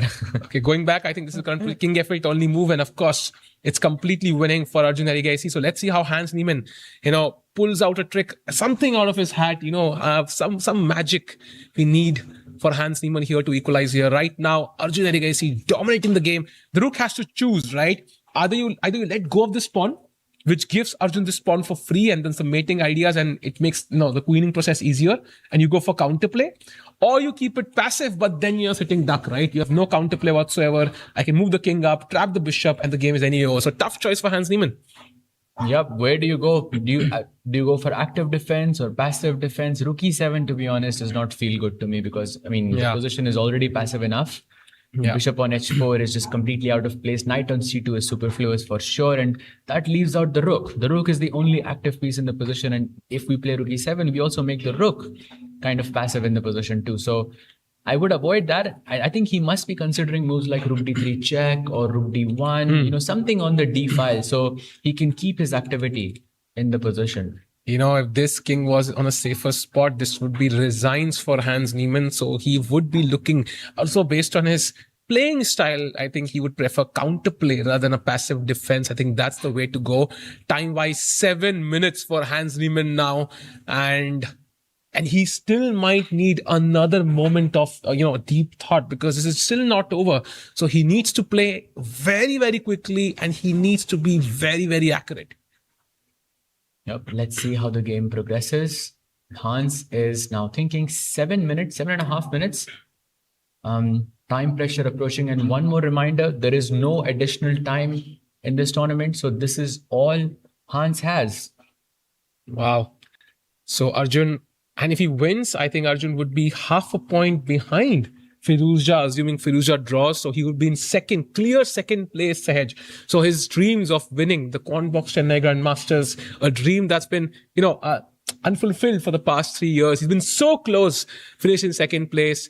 But this time maybe he can kind of pull it off. It is possible, because on the other side we see Firouzja also, at least he's not going to have a perfect score anymore. And I see that the end game has kind of materialized. I think we have rooks that are exchanged. I can walk you through the position. After rook d8, he went for knight takes b5. Yeah, let's have the cameras for Nihal versus Firouzja as well. And I can see some simplifications. I think knight takes b5 was played. Yeah. Yes, rook b8. Okay. And then knight a3, black took on b1, knight takes b1, bishop d3, knight a3. And now that knight is kind of trapped in the position, I feel. And then there is knight b2 is what he has played. And I think we are headed towards a very, very comfortable draw. Yeah, I think Nihal has had these games, right? This has been the pattern for all his games. Basically a slight edge, comfortable edge, playing for 2 results. And he's barely broken a sweat in all of his games. Played very well so far. Maybe there was a better way to, put pressure in that end game. But at the end, Firouzja has defended very, very well today. Absolutely. I think Nihal goes for a move. He plays g4. I think stopping any f5 plans. It looks like a very smart move actually. But if Firouzja is able to exchange the knights in this position, that would be an opposite colored bishop endgame, which simply means it's a draw. Yeah. That's it. Yeah. He can also play h5. The more pawns you exchange, the higher the probability of a draw here for Firouzja. And of course, this game might go on for a while. But at the end, I think that this game should be over. I mean, if he plays knight c4, you can't even play knight b5, right? Because you can't play knight b5, yeah? Then knight d2, I think. Knight d2. F3 pawn is hanging, so you have to take the knight, and then it's bishop. Then it's just a draw, I think, in the position. Yeah. So. And for example, let's say you pick this up. There's no way for you to even play c4. Because the king can never really, you have to go all the way, come all this way, and then the black king could actually do some damage here. Also, all of the white pawns are fixed on light square. So if the moment the king leaves the king's side, I can play bishop f1, bishop a2, and all of your pawns I can potentially take. So of course that's not ideal. Let's say king f2, h5, king e1, takes, and if you move around too much here, I just wait, let's say bishop c4, here, bishop e5, here, and suddenly it's black who could start, having some hope. So I think this is a very easy draw for both the players. And you can see Nihal's body language. He's accepted that this is a draw. So should end very, very soon. Meanwhile, after king f3, has Hans Niemann played a move? I see 4 minutes on the clock for Hans. It's getting very tricky and right down to the wire. Actually, he's still thinking. And I think that's okay. Rook d3 check has just been played with 4 minutes on the clock. That's a slight inaccuracy. And Arjun has responded, I believe, with king e2 instantly. And that rook was the best h3. move. I kind of like rook h3 optically because at least I'm keeping my king there. I have some threats now. He has knight d4 check as a threat, which is very, very dangerous because then you are forced to put your king on the back rank. So that's why he has to find rook d5, stopping knight d4 check. And then I think it should be winning. Yeah, very important because Black would have 4 pieces. Do not forget that pawn. Yeah, if the king is stuck on the back rank, then knight d4, rook h2 could be some sort of easy checkmate. Actually, you could be all alone, and on the light squares, the bishop cannot save you. So rook d5, love that move. Threatening some long-term check if the bishop were to move, or after g5, and also controlling the important d4 square. Can I still play g5 Sahaj? Is that a possibility? Oh, by the way, I think Arjun has played rook d5 already, but with g5, I think to answer your question, I think knight d4 check is possible. Maybe it is still winning, but I don't like the fact that black has so much momentum. Like, for example, if you play king d1 here, rook d3 check, you can just resign. It's mate in 4. Wow. Rook h2 or rook d3. I mean, c2 is a mate as well here. Wow. So let's not go there. Rook d5 played by Arjun. That's the smart choice. Yep, restricting knight d4 check ideas. And if you take on h2 now, oh, by the way, he goes knight e1. That's a big mistake. But okay, the position is already lost. And if Arjun now finds the move g5, it is over. Because rook d8 is a mate in 1 threat. Yeah. And is that the only move? Because I'm just wondering, the threat is like rook h2 check, right? Then you go king even king e3, yeah? Bishop f2, king e4. And then all you have to do is just avoid checks for just one move, and there is a mate in 1 threat. And then that will just completely shift the momentum of the game. Arjun is going for a move, pushes g5. Let's go. Wow. 2 minutes for Hans, dead lost position. I think Arjun is taking this one. Wow, let's go full screen. I think this game could be about to end. 1 minute 52 seconds for Hans Niemann. I think he must be disappointed because he started off with 2 exciting games, was better than both of them. Could have been on 2 out of 2, honestly. And it will be not surprising at all. But now in the third game, suffering at the hands of Arjun, who also had a similar tournament. So at the end, Arjun most likely coming out on top here. Absolutely. And I think Hans is going for the king. He plays king f8. Now rook d8 check, rook d7 check, again puts the king back to the back rank. I think he has just made a move with king f8 there. Yeah. I don't think that's an inaccuracy there on the board. I think you can go rook d8 check, king e7, and then rook d7 check, and then you're forced to go back to the back rank, and then then you can now you can start to think. Maybe there are many moves here that check, winning. king g8, then I pick up this pawn, and then again mating thread, king f8. Like it's all easy picking. And if you go king e8, then rook takes g7 also. That's 4 pawns. Wow, wait. Look at the might of those 4 Gukesh. Oh, pawns. that's a draw. You can't take on a7. Ooh, tricky. No, because rook h2 check, there is no king e3 because bishop f2 check is there. I So you think. can't pick up this pawn. Very interesting. So I meant king e8 is rook g7, and if king g8, I think. Yes, rook g7 would be winning. So very important. Don't take this pawn. That's what white, black is King hoping G8, for. Can I play g6 maybe side? I'm just wondering because I'm thinking of the idea Do you want to play king? king g8, and now I was thinking, can I play g6? Just wondering here because I want to push e7. It is possible, but the bar has taken a huge dip. And after just takes, and rook h2, black has some counterplay here basically. Basically, he sacked the bishop for the pawn. And now rook c2 apparently is the move. And black is just breathing for now. Wow. So still some tricks here and there. Arjun goes for the move. Oh, he does not even play rook d8 check. He plays goes knight c5. And That is, I think, completely winning as well. a decent move actually. The knight comes into the game, controls some very, very important squares. And now knight d7 check is also in the air. Yep, threat is better than execution. I think rook d8 check, the threat of rook d8 check is way more dangerous because now you can play knight d7 check instead of playing rook d8, rook d7. So he's keeping all of these options alive. And Hans, once again, is in time pressure. I see 4.5 minutes. I'm not sure if that's correct because a few minutes ago it was 2 minutes, but I think it hardly matters in this position.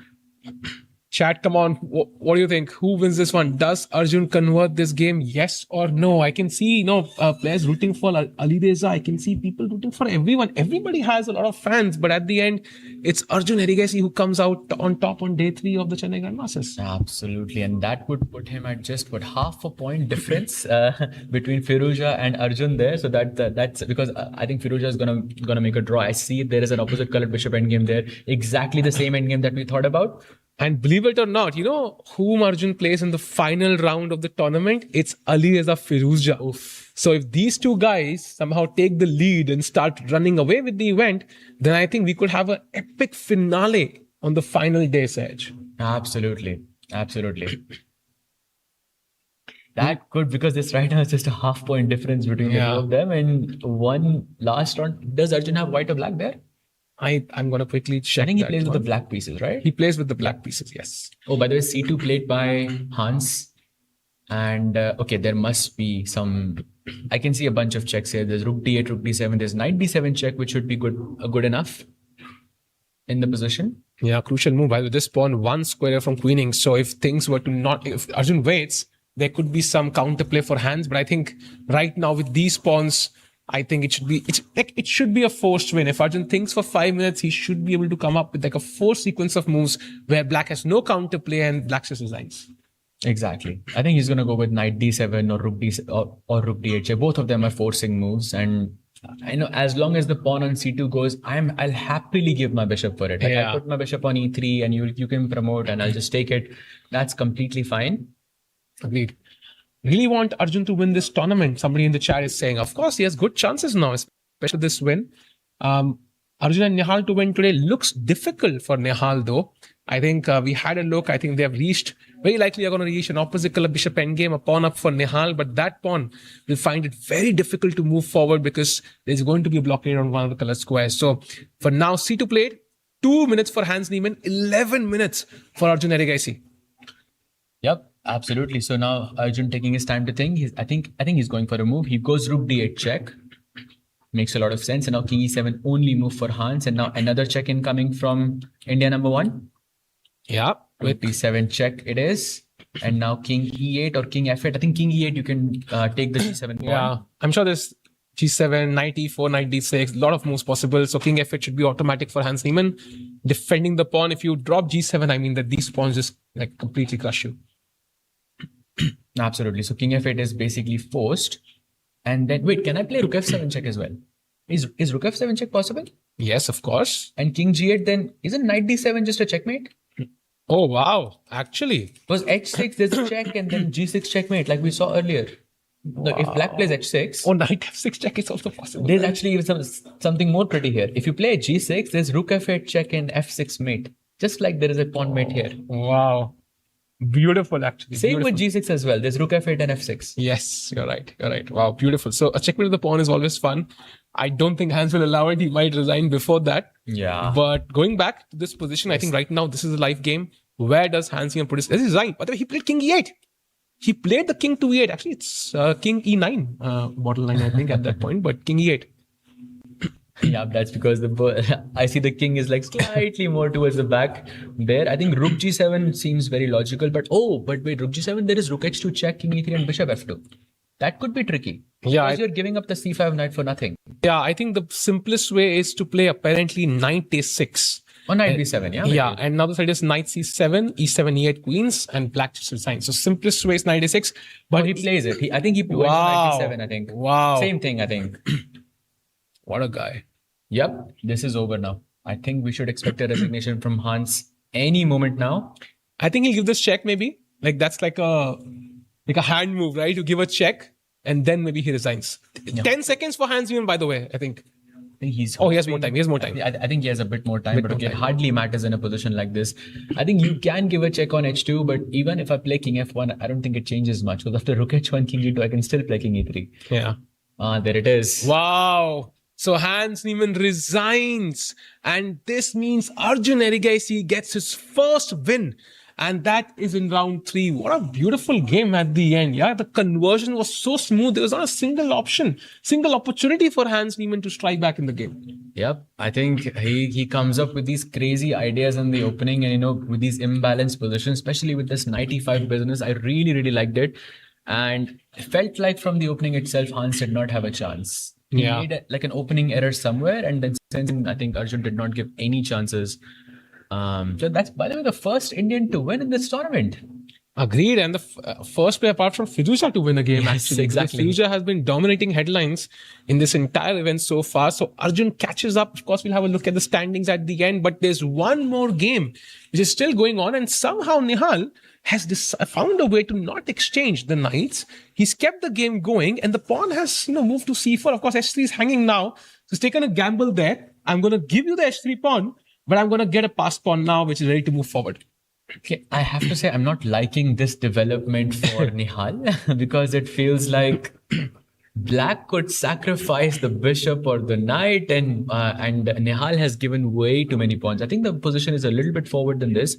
Black has played knight takes h3 in this position, and now Nihal has gone c5 to try and push the c pawn all the way. And of course, he gave up the king side pawns here simply because he did not want to go into the opposite colored bishop endgame. He wants to play for a win against Firouzja, but this also comes with some risks in the game. His c pawn is more advanced, but he's also a pawn down as opposed to being a pawn up.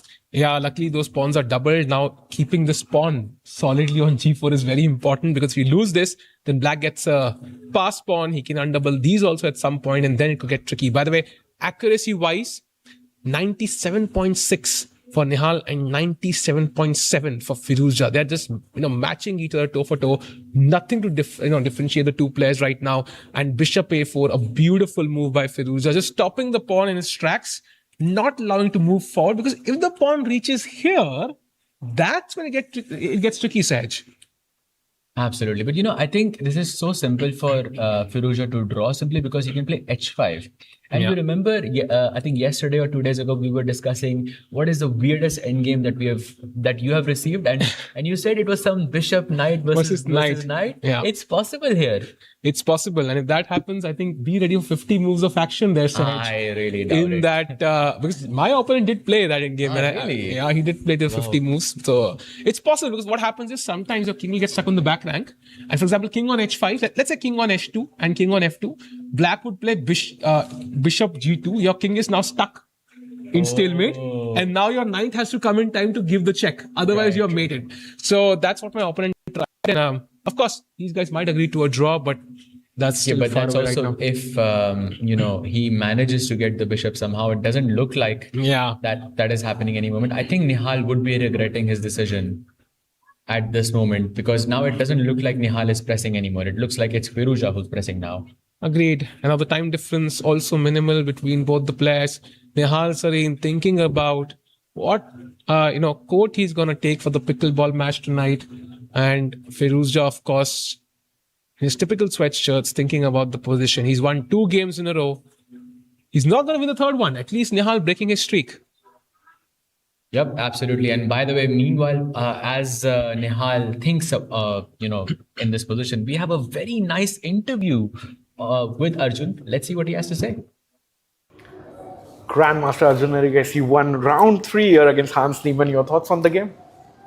Yeah, I thought I got a much better position after bishop d5, and towards the end it felt a bit scary, but I think I would always win.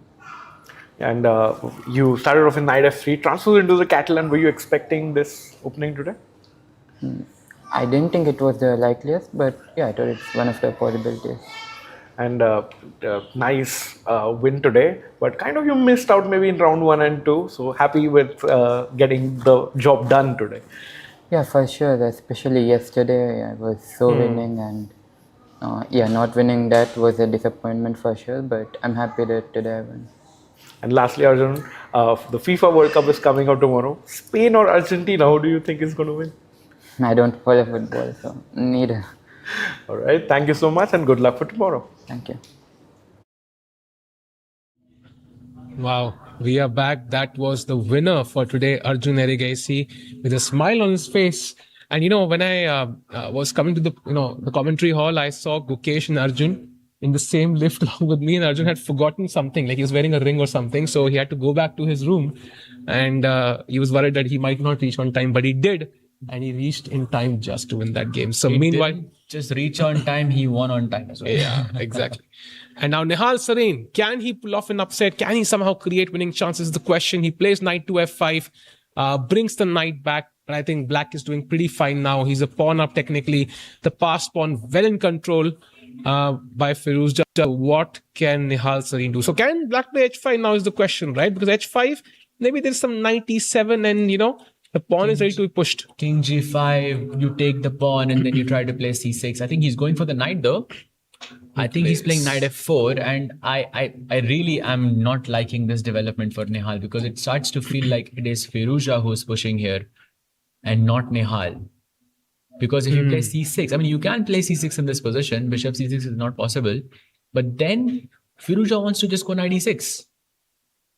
Yeah, you have to be careful because bishop g3, the move that came to mind, knight e6, suddenly this pawn is almost falling. You do have c6 Yeah. because you can't take because of knight e7. Actually, you might be able to take as well, but it's getting tricky now. King g5. This is hanging, and suddenly you are right. I think it feels like black is the one who has chances, if any. Exactly. It feels it feels a bit unpleasant for Nihal for sure. But okay, the position is still completely equal. It should be a draw very, very soon. Both players are playing more or less under time pressure. Nihal having 4 minutes and Firouzja having 2.5 minutes. It is the last round. We have one result so far. And to me, it looks like it's a draw, provided that Nihal, is not pushing anymore. No, I think he's going to hold this easily. I feel like Nihal's play in the endgame has been fabulous. I think against Gukesh, he managed to, even create winning chances at one point. And in all his games, even yesterday against Hans, what crazy defense, man. Like that was an insane counter attack by Nihal. Serene, a piece down, he managed to hold that game. So I think he is confident right now. And he's going to hold this comfortably. So within the next 5 to 10 minutes, we can expect the final game to end. That will be the end of day 3 at the Quantbox Chennai Grandmaster Sage. Your summary of the first 3 days at the event so far, assuming this is a draw. I feel it's been a bit quiet. Usually it's Firouzja who's striking, and today it was Arjun.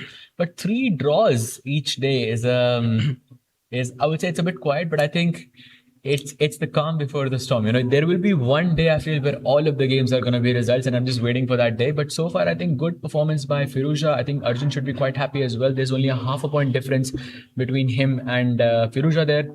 I think for Gukesh, maybe not the best development. I think today's game was not maybe the most I don't think he would be happy with how the game had gone. Nihal had good chances, I think, in the opening, in the middle game as well, but Firouzja defended really well. But it happens, I think, overall. And now basically Nihal, by the way, is threatening a repetition, I think. So if black does nothing, let's say bishop b5, I think knight e7, king g7, knight f5 is an instant repetition because black king cannot really go back because then bishop f6 and then white starts to play for a win again because the e5 pawn could also fall. So going back, the only move for black here seems to be knight g2 check if he really wants to continue the game, Sahaj. Absolutely. And I think if he wants to go knight g2 check, I think you want to mention that after king f3, you want to go knight takes h4, takes, and maybe king g5 or something. But Nihal is just in time. Knight f5, knight e7 check, and you will cover both of the light squares that the bishop is controlling. So you take on h5, you play knight e7, and I think white will just promote to a queen. Black will sacrifice his bishop. But there are no more pawns in the position. So we will have, I think, a safe draw. And that's it. Let's go. That's a draw. So maybe 5 more minutes for this game. Let's see if Firouzja just accepts the repetition, plays a random move like bishop b5, or is he going to force matters with knight to check regardless of drawing coming very, very soon. I think day 4 tomorrow could be exciting. And Sahaj, you mentioned like not having a day with multiple results. That's the day that kind of changes the standings, right? Because right now, if we just one win, you kind of have similar standings. You see a player go up and down, but majority, I think we have similar standings at the end of the day. But the night played by Firouzja. Tomorrow's day, I think, is exceptionally quite interesting because we have Northern versus Gukesh. Which is, okay, I think, always a treat to watch. I'm going to order popcorn beforehand, by the way. And we're going to have a guest join us tomorrow as well. So it's going to be very, very exciting. So do not forget tomorrow's day. Do join us for the broadcast by the knight takes h4 played. Nihal has captured back actually. Check. And now let's go king g5 perhaps and knight f5. Black plays h5 and okay, let's shake hands here.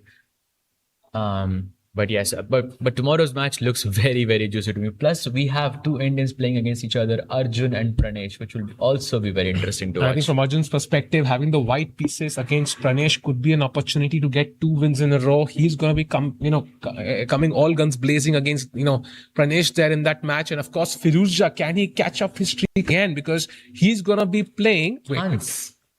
Oh wow, he's plays playing against Hans. Wow, yes. That's a crazy matchup as well. Can't wait for that one.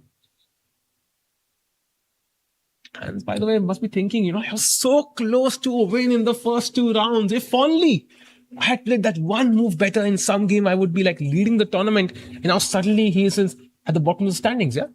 Absolutely. Absolutely. It's a bit sad. But I think it happens. It's still, I think, 4 more rounds to go. So 5 more rounds to go, actually. So you have quite a bit of leeway to make a comeback.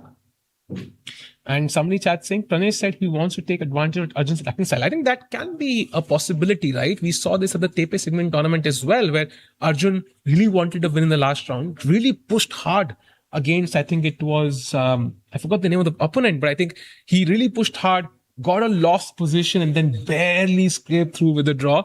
So there is potential for your opponent to, let's say, allow Arjun to attack and then defend really well and then go for the counter at the right moment. I have played I have played Pranesh about, I think, 3 or 4 times. And out of those 4 games, I think I've lost 3 of them. And in all 3 of those games, I was a piece up after move 10. I mean, not move 10, but like move 15 or something. So he has this really, I would say, like specific talent for it, where even if he's in a worse position, he just fights back. So it's not just Arjun that he does this against. He will do it against everyone in that sense. Somebody said, I'm coming tomorrow to see the matches. Who is the special guest? If you're coming tomorrow, you'll find out tomorrow itself. Yeah, absolutely. But it's a very special guest indeed. At h5, we've taken the pawn. Of course, Black will take that pawn before you push it to h6. And now 97. And then pushing the pawn is the simplest way for both the players to take the draw. 2 more minutes, Sahaj, and this will be the end of day 3 at the Quantbox Chennai Grandmasters. Nihal just looking at Ifruja, by the way. Okay, they're looking at each other. Yeah? He was looking. Wait, was that a draw for? If not, then maybe Nihal doesn't play 97. Yeah, maybe he goes king e3. Nah, he goes for the draw. He goes for the draw. I think fair move there. King g5 played. The king comes back. And now c6. Played quickly. Ifruja can delay the inevitable, but he's just going to take that pawn. That pawn is too strong. Takes it. Now f5. We'll see the draw. Only move, by the way. If you don't play f5 in this position, then white could go back to e7 and then you don't have an option to play f5 anymore. But it is already done. Pieces are traded. Knight takes e5, pawn takes e4 check, and that is it. Wow. He plays king f6, just gives him the pawn on f7. Yeah.